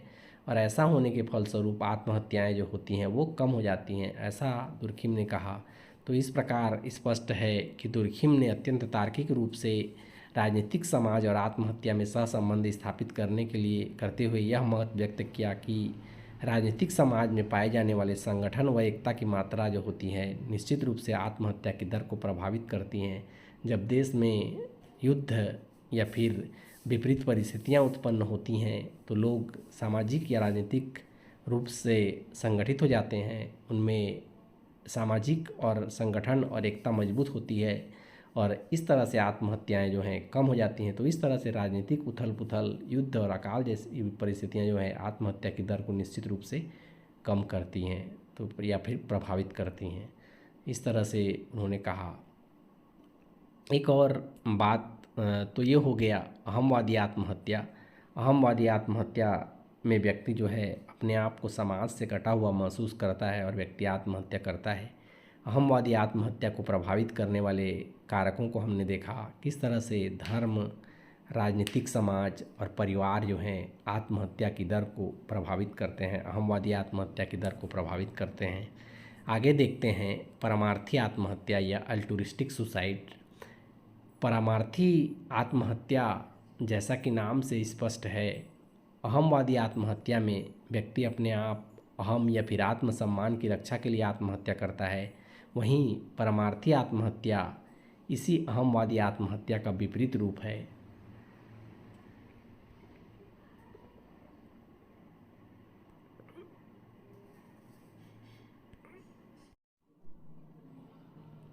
दूसरे शब्दों में हम कह सकते हैं कि परमार्थी आत्महत्या जो है अपने लिए नहीं वरन दूसरों के लिए या परमार्थ के लिए की गई आत्महत्या है।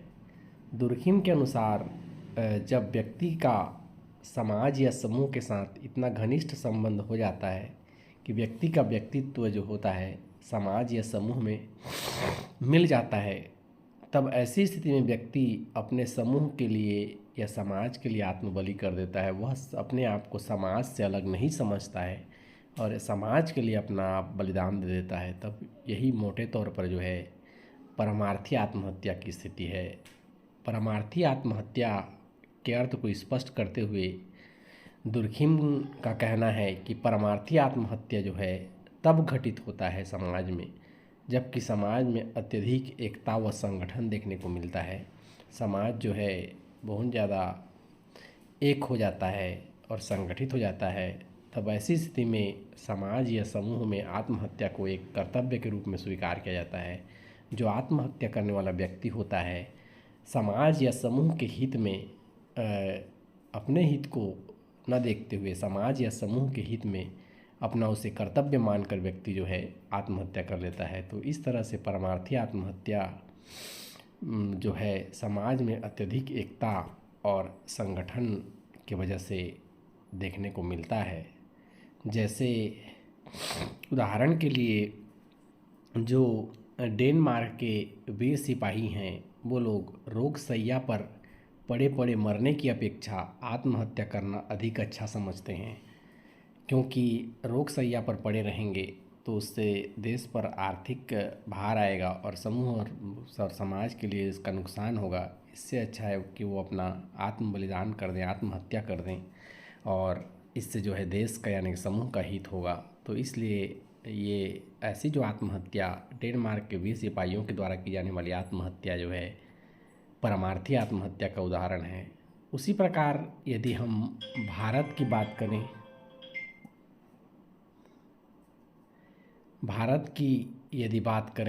तो भारत की राजपूत रमणियों में राजपूत समाज के गौरव को बनाए रखने के लिए राजपूत जो रानियां हैं उनके द्वारा आग में कूदकर सामूहिक आत्महत्या यानी कि जौहर प्रथा की जो परंपरा है वह भी परमार्थी आत्महत्या का उदाहरण है। किसी दूसरे के हाथों बंदी बनना और अपने समाज के जीवन उसी तरह से भारत की राजपूत रमणियों में राजपूत समाज के गौरव को बचाए रखने के लिए बंदी बनने से और उनके साथ जाने से अच्छा आग में कूदकर सामूहिक आत्महत्या या जौहर प्रथा जो समाज के गौरव के लिए अपने आप को जला देना, आग में कूद जाना, ये भी परमार्थी आत्महत्या का ही उदाहरण है। दुर्खिम के ही शब्दों में यदि हम कहें तो घोर परमार्थ के कारण यानी दूसरे को अच्छा से एक दूसरे के हित के लिए, समाज के हित के कारण घटित होने वाली आत्महत्या को ही हम परमार्थी आत्महत्या कहते हैं। परमार्थी आत्महत्या की प्रकृति को अधिक स्पष्ट करने के उद्देश्य से दुर्खिम ने इसके प्रमुख प्रकारों का उल्लेख किया है। उन्होंने परमार्थी आत्महत्या को और ज़्यादा क्लियर करने के लिए बताया कि परमार्थी आत्महत्या कौन कौन से प्रकार का होता है। उसमें उन्होंने 3 प्रकार के परमार्थी आत्महत्या की चर्चा की। पहला उन्होंने बताया उग्र अनिवार्य परमार्थी आत्महत्या। अनिवार्य परमार्थी आत्महत्या की चर्चा करते हुए दुर्खिम के अनुसार जब व्यक्ति सामाजिक या धार्मिक कर्तव्य के रूप में आत्महत्या करता है तब उसे ऐसा करना जरूरी हो जाता है। तो इस प्रकार की आत्महत्या को जो है अनिवार्य परमार्थी आत्महत्या कहा जाता है। वास्तव में इस प्रकार की आत्महत्या तब घटित होता है जब व्यक्ति और समाज का पारस्परिक संबंध जो होता है इतना ज़्यादा घनिष्ठ हो जाता है कि व्यक्ति का व्यक्तित्व समूह या समाज में जो है विलीन हो जाता है और उसका अपना कोई पृथक अस्तित्व नहीं रहता है। अनिवार्य परामर्थी आत्महत्या में व्यक्ति जो है इस सिचुएशन में व्यक्ति इसे अपना सामाजिक या धार्मिक कर्तव्य के रूप में स्वीकार कर लेता है और आत्महत्या करना तब उसे जरूरी कर्तव्य उससे व्यक्ति समझ जाता है और इस प्रकार की आत्महत्या जब व्यक्ति करता है तो उसे अनिवार्य परमार्थी आत्महत्या कहा जाता है। व्यक्ति इस स्थिति में व्यक्ति की अपनी इच्छा का कोई महत्व नहीं रह जाता है। उसे समाज या समूह की इच्छा अनुसार ही कार्य करना पड़ता है। समाज या समूह उसे आत्महत्या करने को कह सकता है जो कि उसे अनिवार्य रूप से करनी ही पड़ती है। दुर्खिम के इस मत में इस प्रकार की आत्महत्याएं विशेषकर जो समाज अत्यधिक संगठित होते हैं उन समाजों में देखने को मिलता है, क्योंकि वहाँ पर व्यक्ति और समाज का जो संबंध होता है बहुत ज़्यादा घनिष्ठ होता है। आदिम समाज या जनजातीय समाजों में पुरुषों के द्वारा वृद्धावस्था या फिर रोगावस्था में की गई आत्महत्या, आदिम समाजों में पुरुषों के द्वारा या फिर वृद्धावस्था या रोगावस्था में की गई आत्महत्याएं इस तरह की आत्महत्याएं में आती हैं। या पति की मृत्यु पर पत्नी के द्वारा की गई आत्महत्या, या फिर भारत में जो पाए जाने वाली सती प्रथा है, या फिर मुखिया की मृत्यु पर नौकर या अनुयायी के द्वारा की गई आत्महत्या जो है अनिवार्य परामर्थी आत्महत्या का उदाहरण है। तो इसमें यह बात स्पष्ट है कि अनिवार्य परामर्थी आत्महत्या वह है जब व्यक्ति एक सामाजिक या धार्मिक कर्तव्य के रूप में अपने सामाजिक कर्तव्य के रूप में या फिर धार्मिक कर्तव्य के रूप में आत्महत्या करता है। उपरोक्त मामलों में व्यक्ति अपने आप को इसलिए नहीं मारता है कि आत्महत्या करना उसका अधिकार है, बल्कि क्योंकि ऐसा करना उसका सामाजिक एवं धार्मिक कर्तव्य है। यदि वह इस प्रकार से यदि नहीं करेगा, इस कर्तव्य का यदि पालन नहीं करेगा अपने सामाजिक या धार्मिक कर्तव्य का, तो समाज के या सामाजिक और धार्मिक मान्यताओं के द्वारा दंडित किया जाएगा। जैसे किसी पति की मृत्यु पर यदि पत्नी के द्वारा यदि मध्यकालीन भारत में आत्महत्या नहीं की जाती, यानी सती प्रथा का पालन नहीं किया जाता, तो सामाजिक और धार्मिक रूप से उसे दंडित किया जा सकता था। इसलिए जो है व्यक्ति आत्महत्या करना अपना सामाजिक और धार्मिक कर्तव्य समझता है। वास्तविकता तो यह है कि व्यक्ति पर सामाजिक व धार्मिक मान्यताओं का इस रूप से दबाव पड़ता है कि वह अपने अस्तित्व को ही समाप्त कर दे। इस प्रकार स्पष्ट है कि सामाजिक और धार्मिक मान्यताओं की पूर्ति के लिए के उद्देश्य से इस प्रकार व्यक्ति सामाजिक और धार्मिक मान्यताओं की पूर्ति के उद्देश्य से यदि व्यक्ति विवश होकर आत्महत्या करना व्यक्ति के सामने अनिवार्य हो जाता है, तब इसे अनिवार्य परामर्थी आत्महत्या कहा जाता है।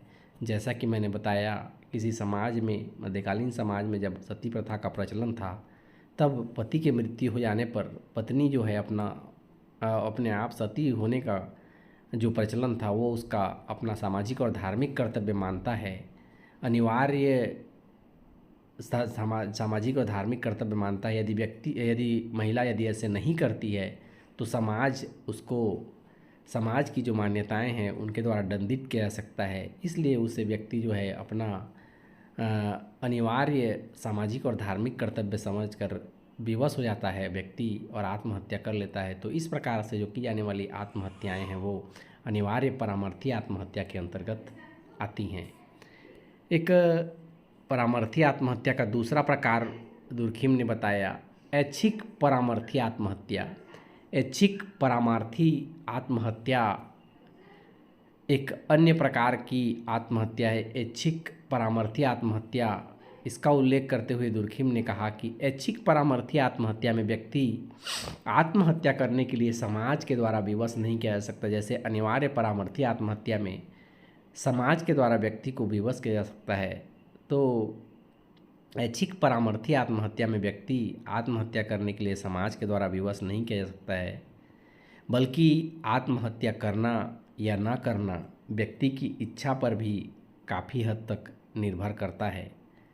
इससे हम और भी स्पष्ट शब्दों में समझ सकते हैं, जब व्यक्ति परमार्थ के लिए अपनी इच्छा के अनुरूप आत्महत्या करता है, परमार्थ के लिए व्यक्ति के पास यदि ये विकल्प होता है, अपनी इच्छा के अनुरूप व्यक्ति आत्महत्या करता है, तो उसे ऐच्छिक परामर्थी आत्महत्या कहा जाता है।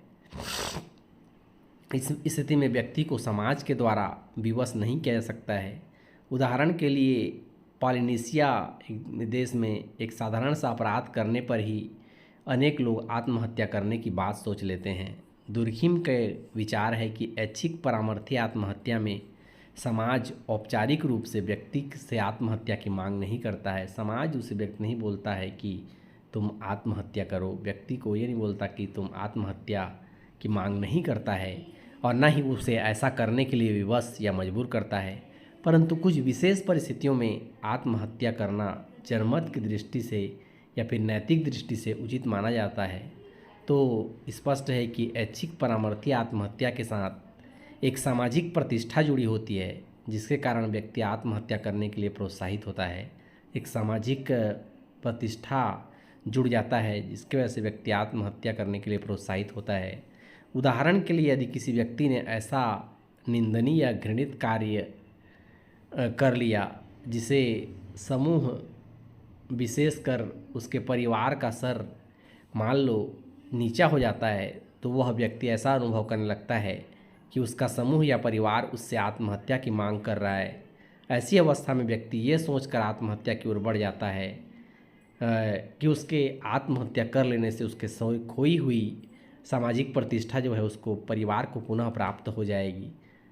यहाँ पर व्यक्ति जो है कोई गलत कार्य कर लिया, निंदनीय घृणित कार्य कर लिया, जिससे उसे समूह का या फिर परिवार का सर नीचा होता है, तब व्यक्ति जो है ऐसी अवस्था में यह सोचकर आत्महत्या करने की ओर प्रवृत्त होता है कि उसके आत्महत्या करने से उसके परिवार को या उसके द्वारा जो किए गए कार्य से खोई हुई जो सामाजिक प्रतिष्ठा है वह मिल जाएगी, पुनः प्राप्त हो जाएगी। तो इस प्रकार से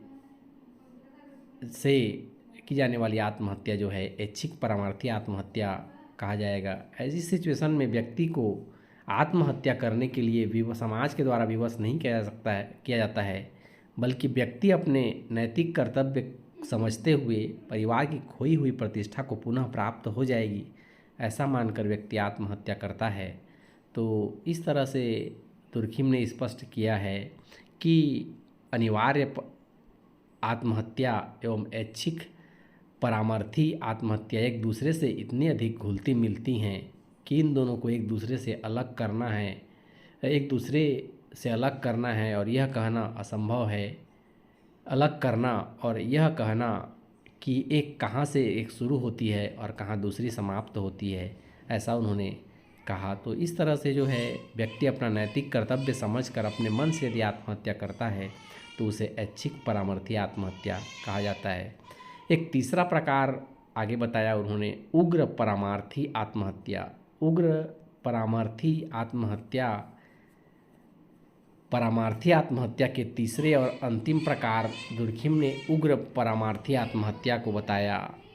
इस प्रकार की आत्महत्या में न तो सामाजिक दबाव के कारण व्यक्ति आत्महत्या करता है, जैसे कि अनिवार्य परामार्थी आत्महत्या में समाज का दबाव होता है, और दूसरा ऐच्छिक परामार्थी आत्महत्या में व्यक्ति जो है अपने खोई हुई नैतिक या सामाजिक प्रतिष्ठा को प्राप्त करने के लिए व्यक्ति आत्महत्या की ओर प्रेरित हो जाता है।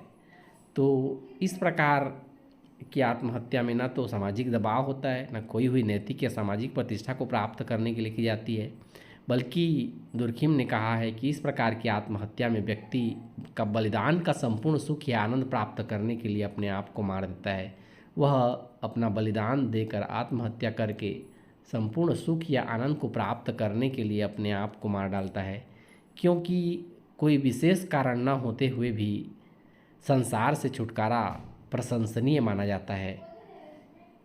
तो कोई रीजन न होने की वजह से भी कोई विशेष कारण न होते हुए भी संसार से छुटकारा पाना प्रशंसनीय माना जाता है। अपने सुख या आनंद के लिए व्यक्ति यदि अपने आप को मार डालता है तो इसे उन्होंने जो है उग्र परामार्थी आत्महत्या कहा।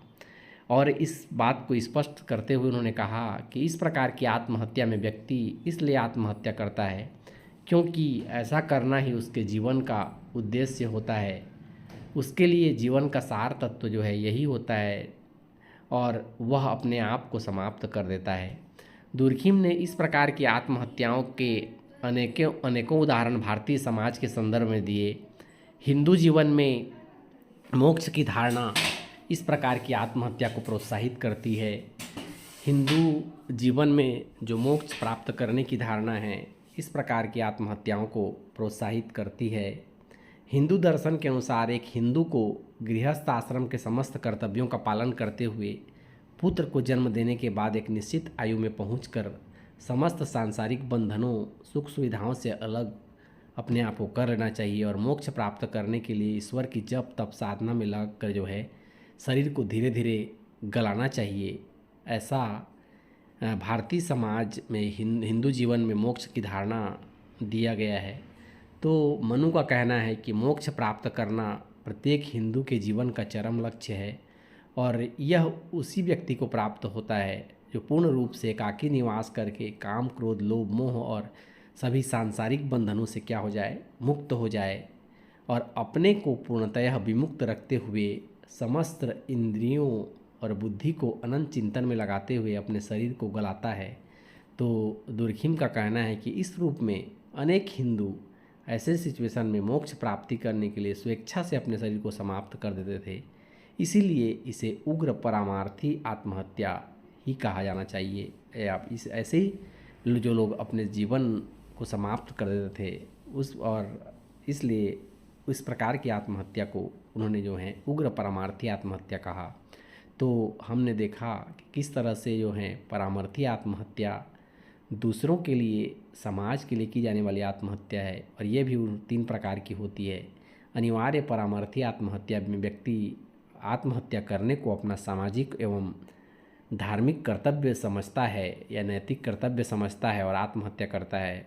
यदि व्यक्ति ऐसा नहीं करता है तो समाज उसको दंडित कर सकता है, इसलिए उसे ऐसा करना ही पड़ता है। जैसे मध्यकालीन भारत में यदि सती प्रथा का प्रचलन था तो वहाँ पर सती प्रथा के प्रचलन होने के वजह से यदि कोई महिला अपने पति की मृत्यु हो जाने के बाद यदि अपना प्राणों का उत्सर्ग नहीं करती, सती नहीं होती, तो समाज उसको दंडित कर सकती थी। इसलिए व्यक्ति अनिवार्य रूप से ऐसा करता था। तो इस प्रकार की आत्महत्या को अनिवार्य परामार्थी आत्महत्या कहा गया। ऐच्छिक परामार्थी आत्महत्या में व्यक्ति के पास विकल्प होता है, समाज उसको दबाव नहीं डालता है और समाज अपना उसे नैतिक और व्यक्तिक कर्तव्य समझकर ऐसा कर लेता है। तो इस प्रकार की आत्महत्या को ऐच्छिक परमार्थी आत्महत्या कहते हैं। जैसे कि पोलिनेशिया के समाज में एक छोटा सा अपराध हो जाने पर भी व्यक्ति आत्महत्या की सोचने लगता है। जब कोई व्यक्ति के द्वारा कोई गलती कर दी जाती है तो उससे उसे समूह का या समाज का यदि के सम्मान को क्षति पहुंचती है, परिवार के सम्मान को क्षति पहुंचती है, तो व्यक्ति ये सोचता है कि मैं यदि आत्महत्या कर लूं तो मेरी समाज या परिवार की जो सम्मान की जो क्षति हुई है वो वापस आ जाएगी। ऐसा सोचकर व्यक्ति यदि आत्महत्या करता है तो इस प्रकार से की जाने वाली आत्महत्या को जो है ऐच्छिक परमार्थी आत्महत्या कहा। और अंत में उग्र परमार्थी आत्महत्या में न तो ऐच्छिक परमार्थी आत्महत्या की तरह की बात होती है और न ही अनिवार्य परमार्थी आत्महत्या की बात होती है।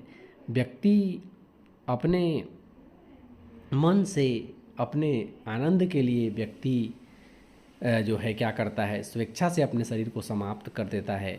तो इसे उग्र परमार्थी आत्महत्या कहते हैं। जैसे हिंदू जीवन में मोक्ष प्राप्त करना अंतिम लक्ष्य होता है और मोक्ष उसी व्यक्ति को प्राप्त होता है, जैसा मनु ने बताया कि जो व्यक्ति काम क्रोध लोभ मोह को त्याग कर सांसारिक बंधनों से अपने को विमुक्त रखते हुए इंद्रियों तथा बुद्धि को अनंत चिंतन में लगाते हुए यदि शरीर को गला देता है जो व्यक्ति, उसे मोक्ष प्राप्त करता होता है। इस मोक्ष की प्राप्ति के लिए व्यक्ति अपने शरीर को यदि समाप्त कर दे तो इसे ही उग्र परमार्थी आत्महत्या कहा जाएगा।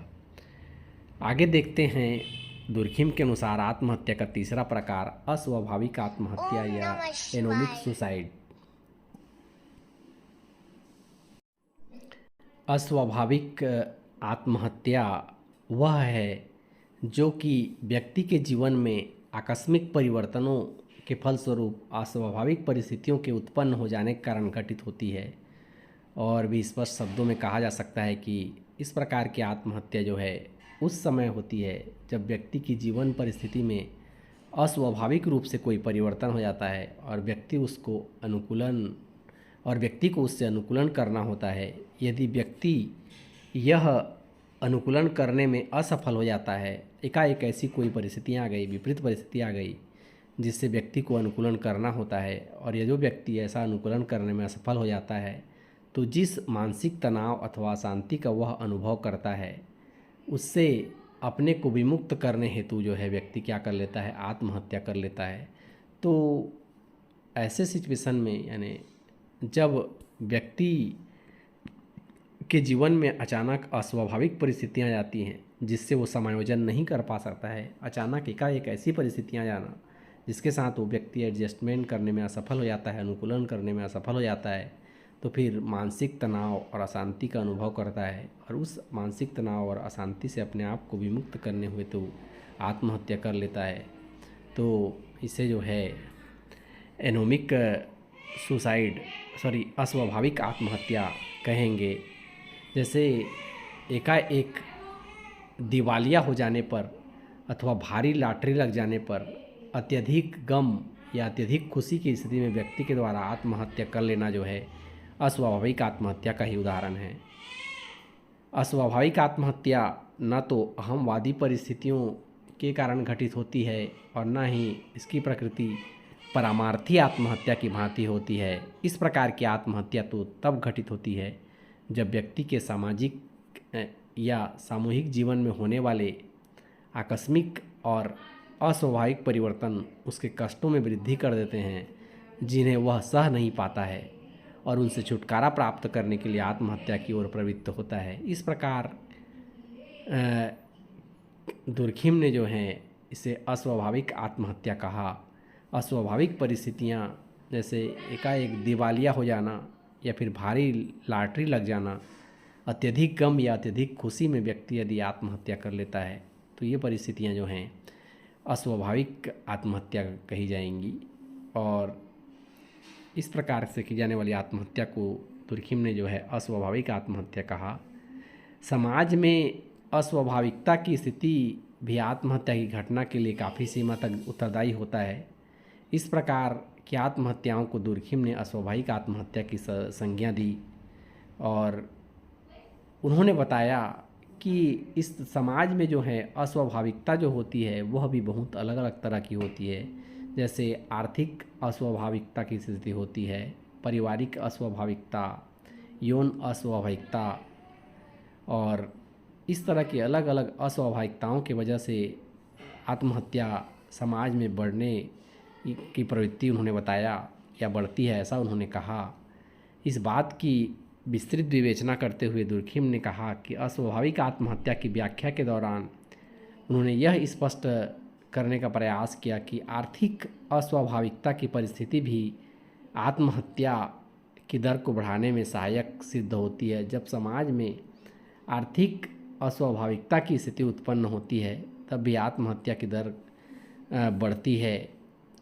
उन्होंने अनेक आंकड़ों की सहायता से यह दर्शाया कि अधिक अस्वाभाविकता एवं अधिक आत्महत्याओं में निश्चित रूप से सहसंबंध पाया जाता है।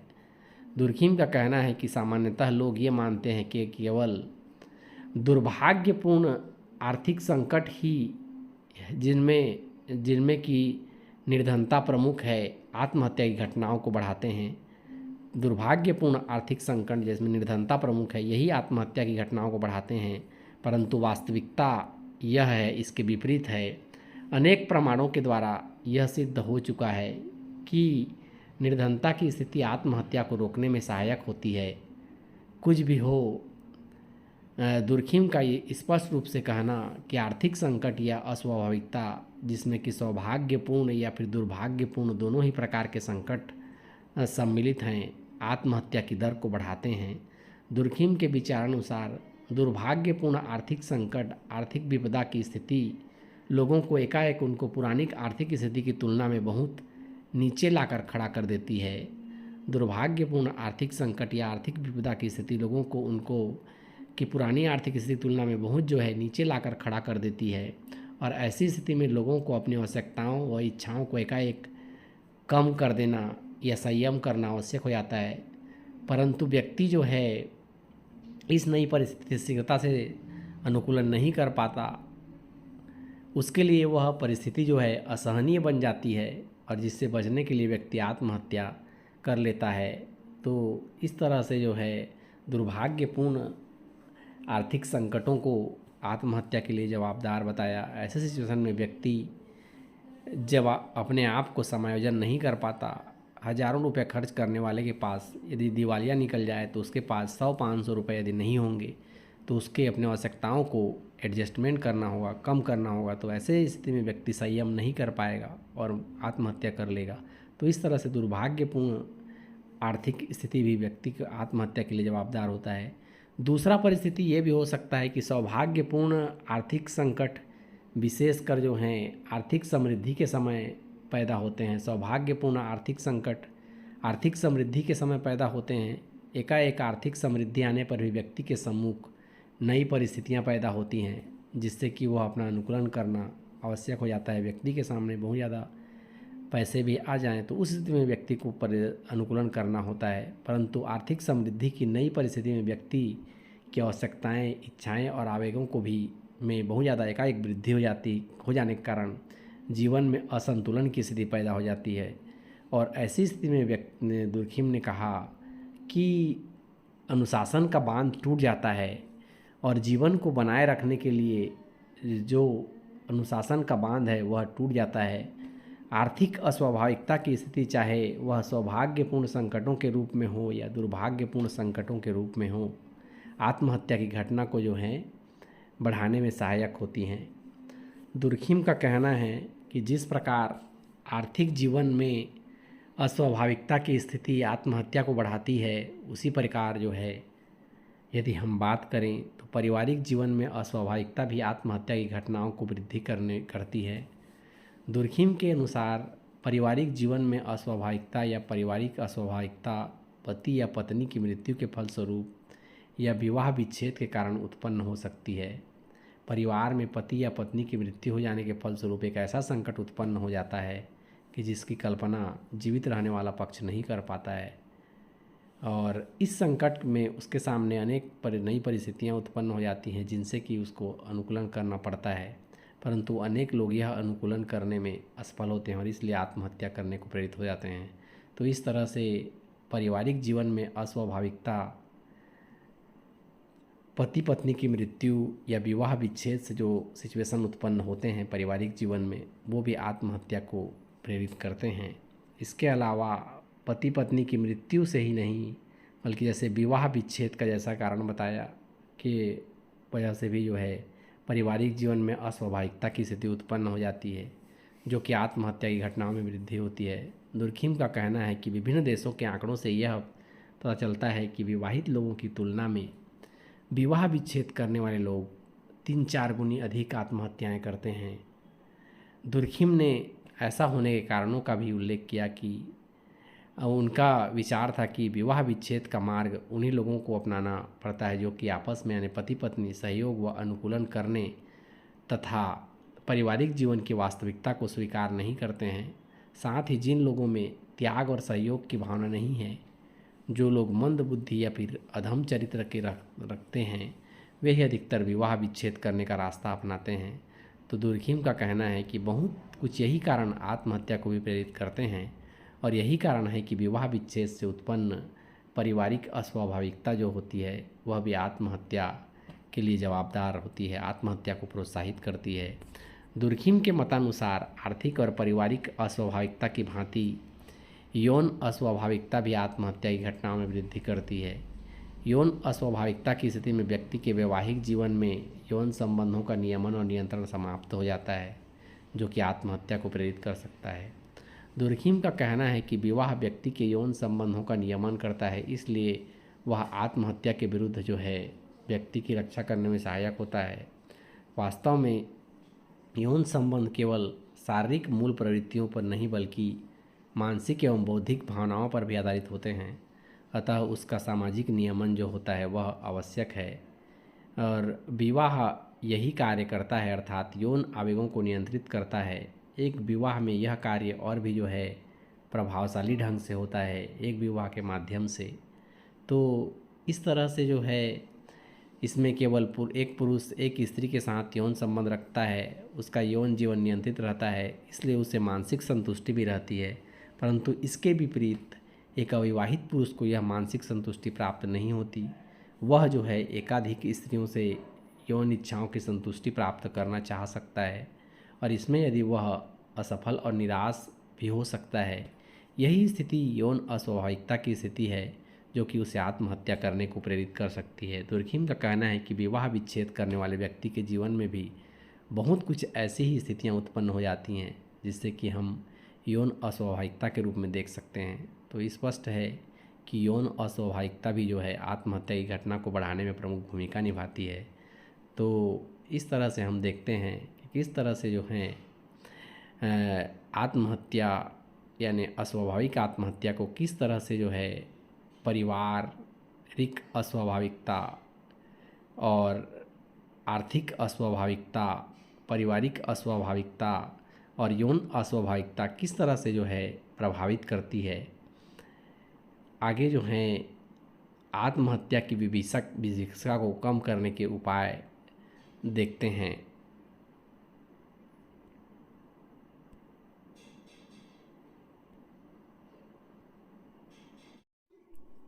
आत्महत्या की विभीषिका को कम करने के उपाय। दुर्खिम ने कहा कि आत्महत्या नामक अपनी पुस्तक लिखी है, उसमें उन्होंने बताया कि समाज में कुछ आत्महत्याएं होना स्वाभाविक है, परंतु यदि आत्महत्या की दर काफ़ी अधिक होती है तो उसे एक असामान्य घटना या एक व्याधिकी घटना के रूप में स्वीकार करना चाहिए। आधुनिक युग में भी ऐसा ही कुछ हो रहा है। आज आत्महत्याओं की संख्या में असाधारण एवं भयंकर रूप से वृद्धि हो रही है। आत्महत्या की इस भयंकर विभीषिका को कैसे कम किया जाए, इस संबंध में दुर्खिम ने अपने रचनात्मक सुझाव प्रस्तुत किए। आपका कहना है कि यद्यपि इस संबंध में पारिवारिक समाज, राजनीतिक समाज या धार्मिक समाज या शिक्षा आदि के बारे में सोचा जा सकता है, परंतु आत्महत्या की बढ़ती हुई संख्या को रोकने के व्यावसायिक समूह या निगम के लिए व्यावसायिक समूह या निगम महत्वपूर्ण भूमिका निभा सकते हैं। साथ ही पति पत्नी के वैवाहिक संबंधों को सुधार कर भी आत्महत्या की विभीषिका को कम करने में जो है सहायता मिल सकती है, ऐसा तुर्खिम ने कहा। अंततः देखते हैं आलोचना एवं मूल्यांकन, क्रिटिसिज्म एंड इवैल्यूएशन। इस उपयुक्त विवेचन में दुर्खिम ने आत्महत्या के समाजशास्त्रीय सिद्धांत के अंतर्गत आत्महत्या को एक व्यक्तिगत घटना के रूप में नहीं अपितु सामाजिक घटना के रूप में व्याख्या किया है। आत्महत्या एक सामाजिक घटना है। आपका तो स्पष्ट रूप से कहना है कि आत्महत्या एक सामाजिक घटना है जिसको न केवल सामाजिक कारकों या कारणों के संदर्भ में समझा जा सकता है। दुर्खिम का मत है कि व्यक्ति सामूहिक जीवन या वह समूह जिसका वह सदस्य है आत्महत्या का वास्तविक कारण होता है। कोई व्यक्ति यदि आत्महत्या करता है तो व्यक्ति का सामूहिक जीवन जितना असंगठित होगा उसके लिए आत्महत्या करने की संभावना उतनी अधिक होगी। इसके विपरीत सामाजिक समूहों में जितना कि व्यक्ति एक अंग मात्र होता है, में जितना अधिक संगठन होगा आत्महत्या की दर जो है उतनी कम होगी। समाज का सामाजिक संगठन यदि अच्छा रहेगा तो वहाँ पर आत्महत्या की दर कम होगी। कुछ विद्वानों ने दुर्खिम के आत्महत्या संबंधी सिद्धांत की जो है घटिया आलोचना की। आलोचकों का कहना है कि उपरोक्त सिद्धांत में समाज या सामाजिक जीवन को ही सब कुछ मान लेने की दुर्खिम के द्वारा जो है समाज या सामाजिक जीवन को ही सब कुछ मान लेने की गलती की गई है। आत्महत्या घटित होने के संदर्भ में व्यक्तिगत कारकों की पूर्ण रूपेण अवहेलना उचित नहीं है, जैसा कि दुर्खिम ने किया है। इतना सब कुछ होते हुए भी वास्तविक बात तो यह है कि यद्यपि हम आत्महत्या के उपरोक्त सिद्धांत की त्रुटियों को स्वीकार करते हैं, परंतु इससे प्राप्त होने वाले ज्ञान के महत्व को अस्वीकार करने का साहस भी हम नहीं कर सकते हैं। आज का समाजशास्त्र और समाजशास्त्री दुर्खिम के अत्यंत आभारी है और सदा जो है उसके द्वारा दिए गए इस आत्महत्या के सिद्धांत के लिए जो है आभारी रहेगा। इसके अलावा आगे देखते हैं आत्महत्या के कारण लोग सुसाइड क्यों करते हैं। रीज़न यानी काज ऑफ सुसाइड। यदि हम काज ऑफ सुसाइड की बात करें तो दुर्खिम के आत्महत्या के सिद्धांत हमने देखा है। आत्महत्या जो है व्यक्तिगत विघटन का अंतिम स्वरूप होते हुए भी सामाजिक विघटन से यह घनिष्ठ रूप से संबंधित है। आत्महत्या के लिए अनेक सामाजिक, व्यक्तिक, पारिवारिक, भौगोलिक, आर्थिक, धार्मिक और सामुदायिक परिस्थितियां जो हैं उत्तरदायी होती हैं। भारत जैसे देश में आत्महत्या के प्रमुख कारण गरीबी है, बेकारी है, या फिर धार्मिक प्रथाएं हैं, या फिर रीति रिवाज है, या फिर राजनीतिक उथल पुथल है, या फिर पारिवारिक संघर्ष है, या फिर जाति से बहिष्कार, या मानसिक तनाव, उद्वेग, ये सारी चीज़ें जो हैं आत्महत्या के कारण हैं। यहाँ पर गांव की तुलना में शहरों में तथा स्त्रियों की तुलना में पुरुषों में आत्महत्या और बूढ़े और की तुलना और बच्चों की तुलना में जो है युवा लोगों के द्वारा आत्महत्या की दर जो है ज़्यादा देखा गया है। आत्महत्या की दर जो है ऊंची होती है। तो आत्महत्या के हम कारणों को देखते हैं। पहला कारक व्यक्तिगत कारक या इंडिविजुअल फैक्टर जो आत्महत्या को प्रभावित करता है। कई विद्वान ये मानते हैं कि आत्महत्या के व्यक्तिगत कारक के अंतर्गत जो है कई लोग समाजशास्त्री आत्महत्या को एक व्यक्तिगत घटना मानते हैं। अतः इसके लिए वो व्यक्ति के शारीरिक और मानसिक दोषों को आत्महत्या के लिए उत्तरदायी मानते हैं। इसे इन समाजशास्त्रियों के द्वारा व्यक्तित्व संबंधी दोषों को जो है मुख्य रूप से 4 भागों में बांटा गया है। जैसे शारीरिक दोष व्यक्ति के में यदि कोई लूला लंगड़ा है, अपंग है, बहरा है या अंधा है, या ठीक से बात नहीं कर पाता, हकलाता है, कुरूप है, तो ऐसे व्यक्ति में जो है हीनता की भावना पैदा हो जाती है, जिससे व्यक्ति आत्महत्या करने की सोचता है। एक रीज़न ये बताया गया। दूसरा जो है व्यक्तित्व संबंधी दोष में शारीरिक व्याधि की यानी शरीर में संबंधित कोई बीमारी जैसे हो जाना, जैसे कुष्ठ रोग, क्षय, कैंसर या फिर कोई लंबी असाध्य बीमारी, कष्टप्रद रोग या गुप्तांगों की बीमारी, इन सब से घिरने के कारण व्यक्ति दुखी होकर खुद को समाप्त करने की कोशिश करता है।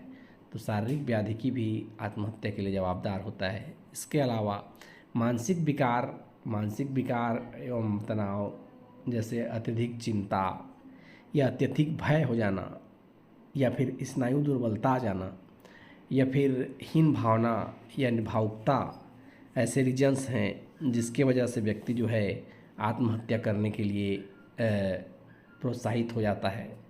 इसके अलावा चौथा बताया व्यक्तिक व्यसन। जब कोई व्यक्ति विभिन्न प्रकार के व्यसनों में लग जाता है जैसे, तो उसका मानसिक संतुलित जीवन बिगड़ जाता है और वो पुनः अनुकूलन न कर पाने की स्थिति में आत्महत्या करके जीवन से मुक्ति पा लेता है। जैसे खूब शराब पीने वाला व्यक्ति या जुआ खेलने वाला व्यक्ति या वैश्यावृत्ति करने वाले व्यक्ति इसी कारण से आत्महत्या कर बैठते हैं।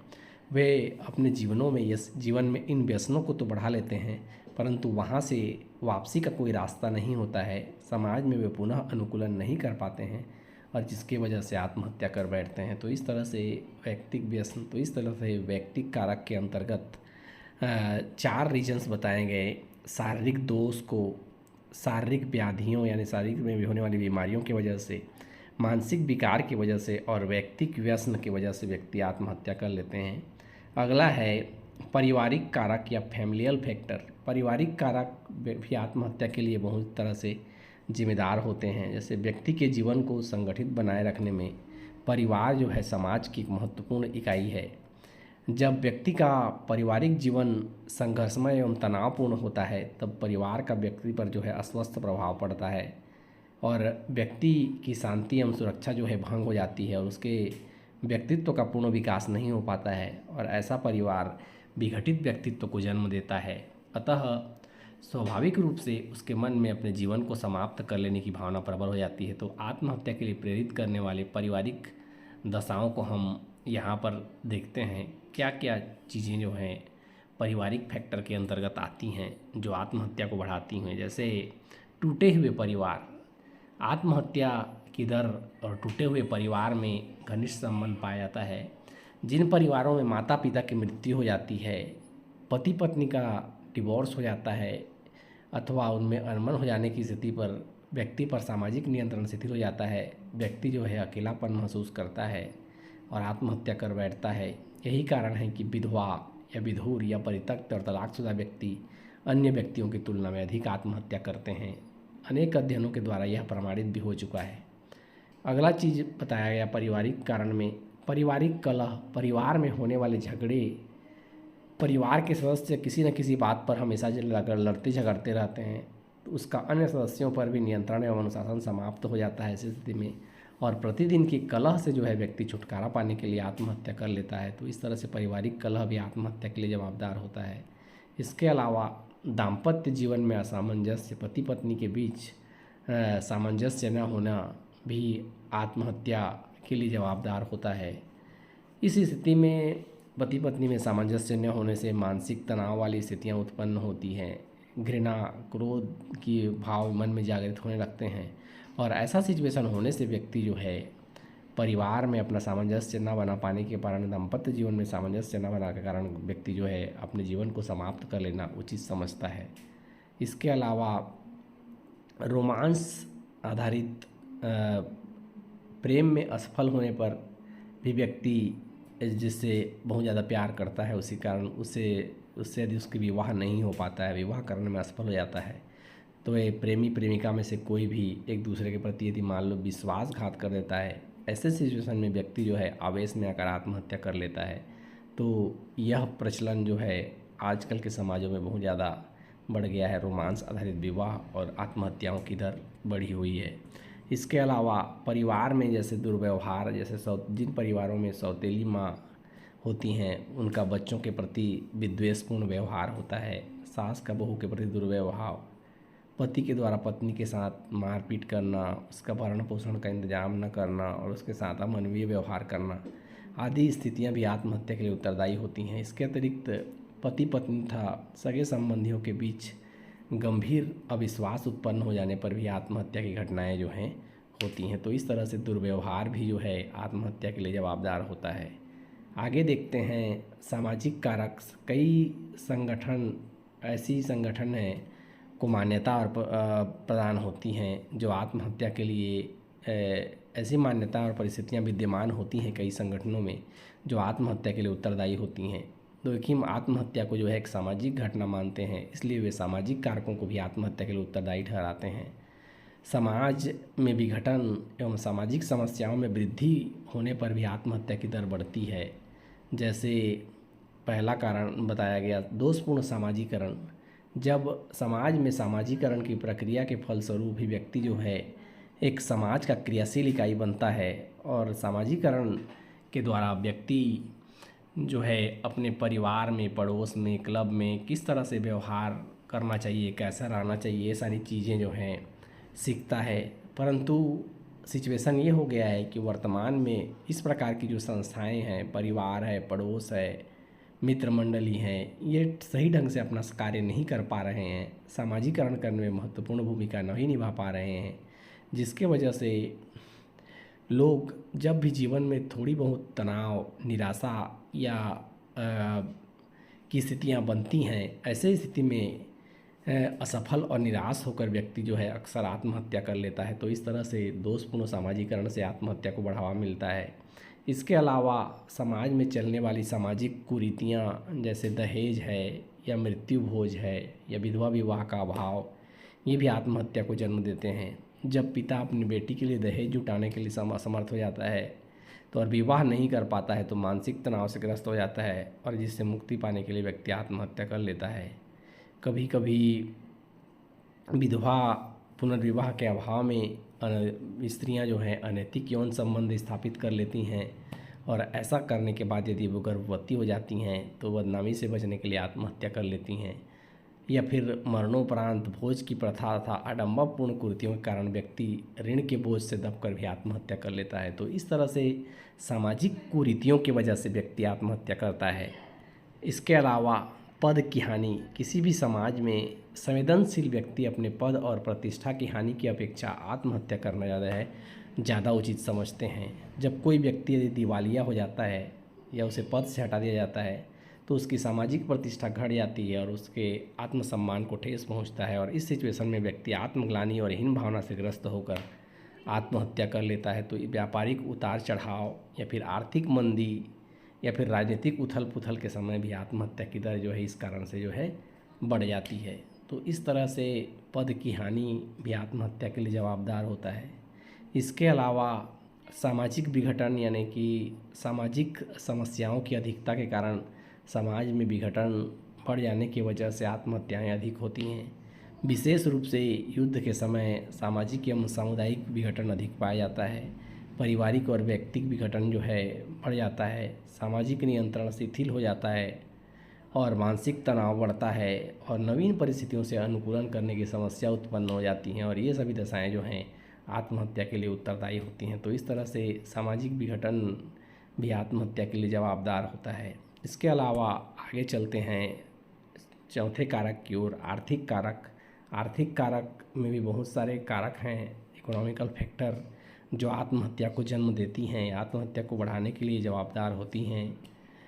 व्यक्ति के द्वारा जो है भावनात्मक सुरक्षा के लिए वह किसी लाभकारी व्यवसाय के द्वारा जब आजीविका उपार्जित करता हो और यदि कोई व्यक्ति लाभकारी व्यवसाय के द्वारा आजीविका उपार्जित करता है और इसमें पड़ने वाली बाधा कभी कभी अत्यधिक विषम परिस्थितियां पैदा करती हैं और वो सिचुएशन भी व्यक्ति के लिए आत्महत्या का कारण बन जाती हैं। विभिन्न आर्थिक दशाओं में आत्महत्या के संबंध को हम समझ सकते हैं, जैसे किस तरह से आर्थिक कारक आत्महत्या को बढ़ाते हैं।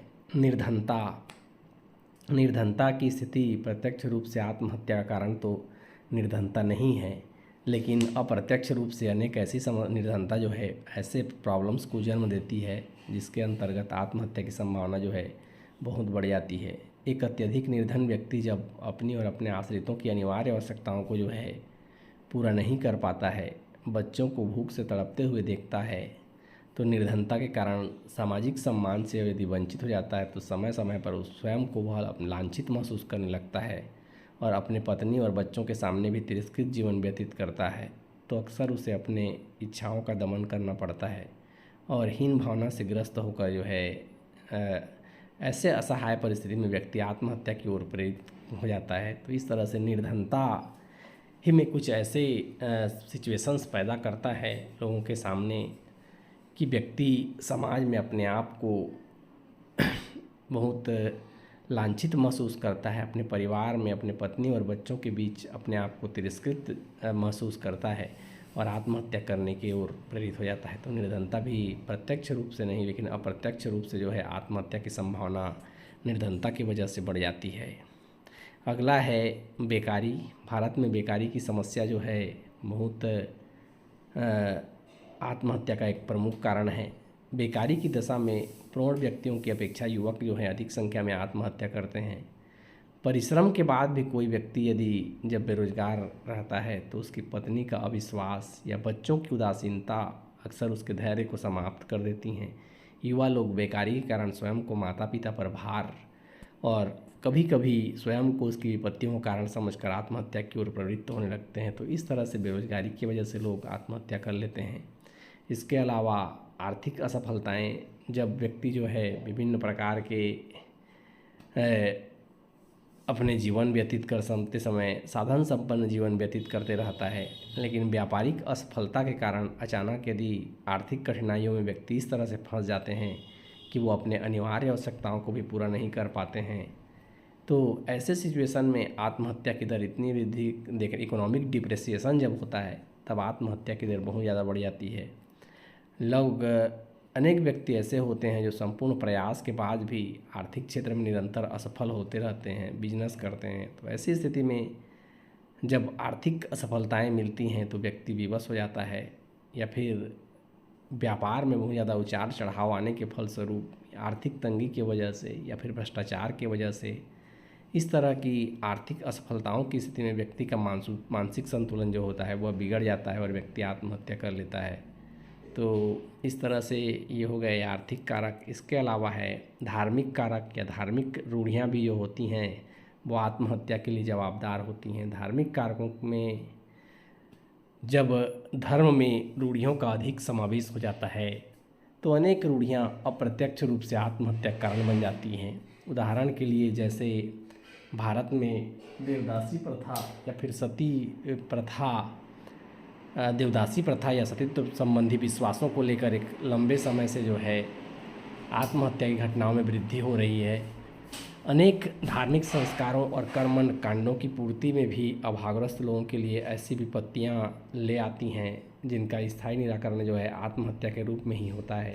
तो इस तरह से भारत में जो देवदासी प्रथा है या सतीत्व संबंधी जो विश्वास हैं, इस तरह की घटना के विश्वास या धार्मिक रूढ़ियाँ जो होती हैं वो भी आत्महत्या के लिए जवाबदार होती हैं।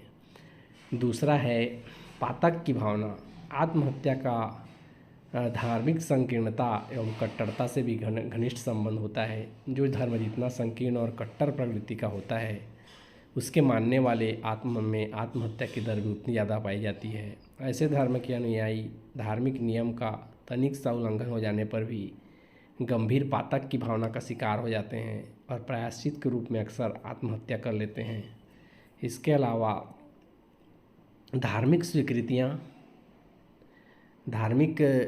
स्वीकृतियों की वजह से लोग भी जो हैं आत्महत्या कर लेते हैं।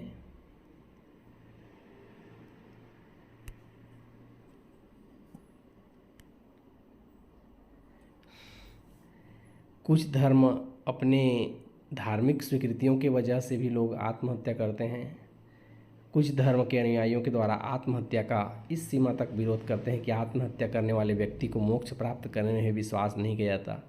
हिंदू धर्म में आत्महत्या को एक पाप के रूप में देखा जाता है, लेकिन दूसरी ओर कुछ धर्म अनेक परिस्थितियों में आत्महत्या को स्वीकृति प्रदान करते हैं। स्वाभाविक है कि ऐसे धार्मिक दृष्टिकोण जो आत्महत्या को रोकने और उसमें वृद्धि करने में एक महत्वपूर्ण भूमिका निभाते हैं। तो धर्म के द्वारा धार्मिक स्वीकृति दिया जाना भी आत्महत्या के लिए एक महत्वपूर्ण रीजन हो सकता है। इसके अलावा भौगोलिक दशाएं, जियोग्राफिकल कंडीशन जो भी हैं वो भी आत्महत्या का कोई प्रत्यक्ष कारण नहीं है, लेकिन इतना अवश्य है कि कुछ भौगोलिक दशाएं या फिर मौसमी परिवर्तन मानसिक संवेगों को प्रभावित करके कभी कभी आत्महत्या का प्रोत्साहन देते हैं। उदाहरण के लिए भौगोलिक दशाओं से उत्पन्न जैसे भूकंप की स्थिति उत्पन्न हो जाना, बाढ़ की स्थिति उत्पन्न हो जाना, सूखा की स्थिति उत्पन्न हो जाना, ज्वालामुखी का फट जाना या महामारियों का फैलना ऐसी दशाएं हैं जो आकस्मिक रूप से हजारों लाखों परिवारों को बेघर बार और निराश्रित कर देते हैं। तो इस प्रकार की भौगोलिक दशाएं किसी न किसी रूप में आत्महत्या को बढ़ाने में जो है प्रोत्साहन देती हैं। इसके अलावा है पारिस्थितिकी दशाएं। पारिस्थितिकी दशाएं या इकोलॉजिकल कंडीशंस को रूथ केवन ने शिकागो के अपने अध्ययन में यह पाया कि व्यापारिक केंद्रों में जहाँ पर गृहविहीन लोग रहते हैं वहाँ आत्महत्याएं अधिक होती हैं। किसी समुदाय अथवा समूह के चारों ओर विद्यमान सामाजिक परिस्थितियाँ भी जो हैं उस समुदाय में होने वाली आत्महत्या की प्रकृति और दर को प्रभावित करती हैं। दुर्खिम ने अपने अध्ययन के आधार पर बताया कि गाँव की अपेक्षा नगरों में आत्महत्याएँ अधिक होती हैं। इसका एकमात्र कारण यह है कि गाँव की परिस्थितिकी नगर से अत्यधिक भिन्न होती है। इकोलॉजिकल कंडीशन जो होता है वो अलग होता है। एक साधारण नियम के रूप में यह कहा जा सकता है कि स्थायी आवासीय केंद्रों की अपेक्षा उन क्षेत्रों में आत्महत्या की दर अधिक होती है जहां व्यापारिक केंद्र और गंदे होटलों में काम करने वाले अधिकांश व्यक्ति बेघर भार होते हैं।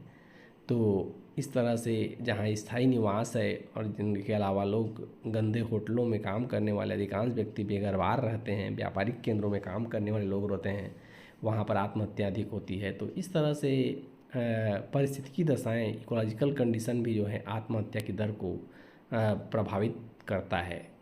अंततः अगला कारण है व्यावसायिक कारण।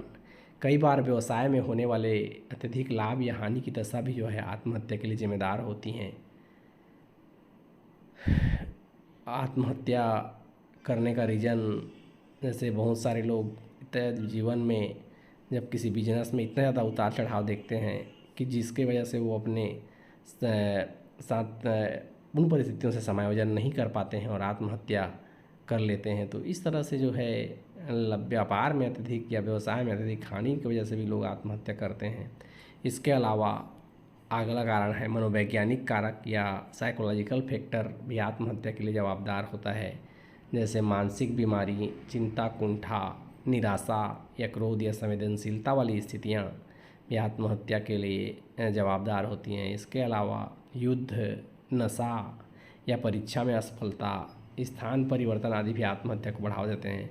इस प्रकार आत्महत्या को किसी एक या दो कारणों के संदर्भ में नहीं समझा जा सकता है। आत्महत्या जो है एक जटिल तथ्य है, इसके लिए बहुत सारे कारक जिम्मेदार हैं। आगे देखेंगे हम लोग आत्महत्या की रोकथाम के उपाय। आत्महत्या को रोकने के लिए क्या करना पड़ेगा? प्रिवेंशन ऑफ सुसाइड, आत्महत्या को रोकने के उपाय। आत्महत्या को रोकने के लिए बहुत तरह की चीज़ें मतलब जिम्मेदार होंगी, जिससे हम जो है आत्महत्या की घटनाओं को जो है आगे हम आत्महत्या की रोकथाम पर चर्चा करेंगे। इससे पहले जो है हम लोगों के द्वारा आत्महत्या को रोकने के रोकथाम या फिर आत्महत्या की रोकथाम पर चर्चा करेंगे। आगे जो है प्रिवेंशन ऑफ सुसाइड, प्रिवेंशन करने के लिए क्या चीज़ करना पड़ेगा जिससे जो है आत्महत्याएं रुकेंगी। आत्महत्या जो है एक व्यक्ति के एवं सामाजिक विघटन की अंतिम आत्म अभिव्यक्ति है। आत्महत्या की कोई भी घटना जो है संपूर्ण परिवार को विघटित कर सकती है, समुदाय में रिक्तता उत्पन्न कर सकती है, पूरे समाज पर जो है यह प्रतिकूल प्रभाव डाल सकती है। ऐसे में आत्महत्या की रोकथाम करना भी उसी तरह आवश्यक है जिस तरह अन्य सामाजिक समस्याओं का समाधान करना। आत्महत्या का निवारण का प्रश्न उठते ही हमारे सामने ये समस्या उत्पन्न होती है कि आत्महत्या करने वाले व्यक्ति की जानकारी किस प्रकार प्राप्त की जा सकती है। आत्महत्या करने वाले व्यक्ति का व्यवहार इतना आकस्मिक और संवेगात्मक होता है कि साधारणतः इसका पूर्वानुमान नहीं किया जा सकता है। तो पूर्ण फील्ड का विचार है कि जनसाधारण में आत्महत्या से संबंधित अनेक भ्रांतियाँ प्रचलित हैं, जैसे कि यह कि आत्महत्या का कोई पूर्व लक्षण ज्ञात नहीं किया जा सकता है, या फिर जो कहता है वह व्यक्ति आत्महत्या नहीं करता है, आत्महत्या करने वाले व्यक्ति की मानसिक रूप से विकार युक्त होते हैं, या फिर आत्महत्या का विचार एक प्रकार की बीमारी है। तो यह आत्महत्या करने वाले व्यक्ति के निश्चय को स्थायी रूप से बदला नहीं जा सकता है, लेकिन कभी कभी व्यक्ति अचानक दूसरों से पूर्व में किए गए कार्यों से यदि माफ़ी मांगता है, यदि अपना हिसाब किताब ठीक करता है, वसीयत आदि करना आरंभ कर देता है, या अत्यधिक कठिनाइयों में होने के बावजूद अत्यधिक व्यक्ति के चेहरे पर बहुत ज़्यादा संतोष, प्रसन्नता और सहन शक्ति देखने को मिलती है। तो ये सारे चीज़ें इस बात का लक्षण है कि व्यक्ति आत्महत्या का निर्णय कर किया है। इन दशाओं में व्यक्ति की मानसिकता को समझते हुए उसे जो है आत्महत्या से रोकना संभव हो सकता है। इसके लिए कुछ अन्य प्रयत्नों के द्वारा आत्महत्या की रोकथाम की जा सकती है, उन पे हम चर्चा करेंगे। जैसे कि आत्महत्या निवारण के लिए निम्नलिखित उपाय किए जा सकते हैं। जैसे हत्या के इच्छुक व्यक्ति से अत्यधिक सहानुभूतिपूर्ण व्यवहार करके उसकी मन स्थिति को समझा जाए, उसे परिवार की संभावित कठिनाइयों का ज्ञान कराकर उसके भावावेश को कम किया जाए, उसके दृष्टिकोण को समझने का प्रयत्न किया जाए जिससे उसे रोका जा सके। आत्महत्या का व्यवहार स्वयं में एक आवेग है जिसका समाधान मनोवैज्ञानिक व्यवहार के द्वारा ही किया जा सकता है, साइकोलॉजिकल ट्रीटमेंट के द्वारा सुधारा जा सकता है। या पर्यावरण संबंधी परिस्थितियां भी आत्महत्या को प्रेरणा देती हैं, तो उनमें सामाजिक सुरक्षा के विभिन्न प्रावधानों को सुधार किया जाना चाहिए। समाज में ऐसी समितियों का गठन किया जाना चाहिए जीवन से निराश व्यक्तियों की समस्या का सहानुभूतिपूर्वक विश्लेषण करे, उनकी सामाजिक आर्थिक सुरक्षा को कम से कम कुछ समय के लिए प्रबंध कर सके। पिछड़े और निराश्रित लोगों के लिए रोजगार की सुविधाएं दी जाएं, वृद्धों तथा अपंगों के लिए राज्य सरकार के द्वारा आर्थिक सहायता प्रदान की जाए। स्त्रियों का शोषण करने वाली प्रथाओं या प्रभाव को या कानून को समाप्त किया जाना चाहिए, जिससे आत्महत्या को रोका जा सकेगा। इसके अलावा किसी व्यक्ति के द्वारा आत्महत्या करने के लिए जो व्यक्ति उत्तरदायी हो उन्हें राज्य या समाज के द्वारा कठोर दंड दिया जाना चाहिए। केवल कानून विरोधी व्यवहार कार्य कहकर ही इस समस्या का समाधान नहीं किया जा सकता है। आत्महत्या में कमी करने के लिए यह आवश्यक है कि समाज के विभिन्न वर्गों के बीच तथा परिवार के सदस्यों के बीच संबंध का विकास हो, अच्छे तरीके से संबंध विकास हो। और यह कार्य कठिन अवश्य है, लेकिन इसकी सफलता सामाजिक नियोजन की सफलता का आधार है। तो इस तरह से यदि प्रयास किए जाएंगे तो है आत्महत्या को रोका जा सकता है। यदि हम देखें आगे तो भारत में आत्महत्या, सुसाइड इन इंडिया, यदि हम आंकड़ों की बात करें तो भारत में जो प्राचीन काल से किसी न किसी रूप में आत्महत्याएं होती रही हैं, जैसे सती प्रथा के द्वारा या फिर जौहर प्रथा के रूप में। एक ओर आत्महत्या से संबंधित अधिकांश मामलों में प्रकाश में आने नहीं दिया जाता है, तो दूसरी ओर जो मामले रिपोर्ट होते भी हैं उनके सही कारणों को ज्ञात करना कठिन हो जाता है। आत्महत्या के प्रयास में असफल होने वाले व्यक्ति भी साधारणतः बाद में वास्तविक कारणों को स्पष्ट नहीं करना चाहते। अखिल भारतीय स्तर पर आत्महत्या से संबंधित सांख्यिकी को व्यवस्थित रूप से एकत्रित करने का प्रारंभ किया गया, जिससे पहली बार यह स्पष्ट हुआ कि भारत में सबसे अधिक आत्महत्याएं जो हैं गुजरात में हुई, जबकि उसके पश्चात जो है पश्चिम बंगाल और आंध्र प्रदेश राज्यों का क्रम आता है। यदि हम आंकड़ों पर नज़र डालें तो दक्षिण जनसंख्या के अनुपात को ध्यान रखते हुए दक्षिण भारत के राज्यों की अपेक्षा उत्तर भारत में आत्महत्याएं 1/3 से भी कम पाई जाती हैं। पुरुषों में आत्महत्याओं का प्रतिशत 56% है, महिलाओं में यह प्रतिशत 43% के आसपास है। अधिक आत्महत्या जो है 18 से 30 वर्ष के व्यक्तियों के द्वारा की जाती है। और भारत में जो है आत्महत्याएं होती हैं उनके 11 कारण बताए गए। जैसे कोई भयानक बीमारी यदि किसी व्यक्ति को हो जाता है तब व्यक्ति आत्महत्या करता है, माता पिता या फिर सास ससुर से झगड़ा होने से व्यक्ति आत्महत्या करता है, या जीवन साथी से झगड़ा होने से व्यक्ति आत्महत्या करता है, परीक्षा में असफलता होने पर व्यक्ति आत्महत्या करता है, प्रेम में असफलता में व्यक्ति आत्महत्या करता है, धार्मिक बलिदान की वजह से व्यक्ति आत्महत्या करता है, राजनीतिक दशाओं की वजह से आत्महत्या करता है, या फिर गरीबी या संपत्ति संबंधी विवाद या मानसिक विकार की वजह से व्यक्ति आत्महत्या करता है। तो इस तरह से मतलब 10-11 कारण बताए गए जिनकी वजह से व्यक्ति जो है भारत में आत्महत्याएं करता है। भारत की सामाजिक शोध एवं संचार सोसाइटी ने जो है 1998 में आत्महत्या संबंधित एक सर्वेक्षण करके यह स्पष्ट किया कि 1998 में केवल फरीदकोट ज़िले में ही 102 लोगों ने जो है आत्महत्या की, जिसमें 44% आत्महत्याओं का कारण अत्यधिक निर्धनता था। 71% स्त्री पुरुषों ने आत्महत्या के लिए सल्फाज और दूसरी कीटनाशक विषैली दवाओं का उपयोग किया। आत्महत्या करने वाले लोगों में आधे युवक थे तथा 24% की आयु जो है 25 वर्ष से भी कम पाई गई। यह सभी प्रवृत्तियां आत्महत्या की बढ़ती हुई समस्या युवा वर्ग की असमर्थताओं पर जो है प्रकाश डालती है। किस तरह से युवा वर्ग के लोग आत्महत्या कर रहे हैं। विश्व स्वास्थ्य संगठन ने व्यापक आंकड़े एकत्रित करके यह निष्कर्ष दिया कि विश्व में इस समय प्रतिदिन 1000 आत्महत्याएँ होती हैं, जिनमें से 110 केवल जो हैं भारत में ही होती हैं। 1000 में से 110 यानी लगभग 10% के आसपास, 10% से भी ज़्यादा आत्महत्याएँ जो हैं पूरे विश्व की जो है भारत में ही होती हैं। वर्तमान में भारत में प्रतिवर्ष लगभग 1,15,000 से भी अधिक व्यक्ति आत्महत्याएँ करते हैं। एक साल में जो है 1,15,000 से भी बहुत अधिक व्यक्ति आत्महत्या करते हैं। महिलाओं में विवाहित महिला जिनकी उम्र 20 से 29 वर्ष के बीच है अधिक आत्महत्याएं करते हैं।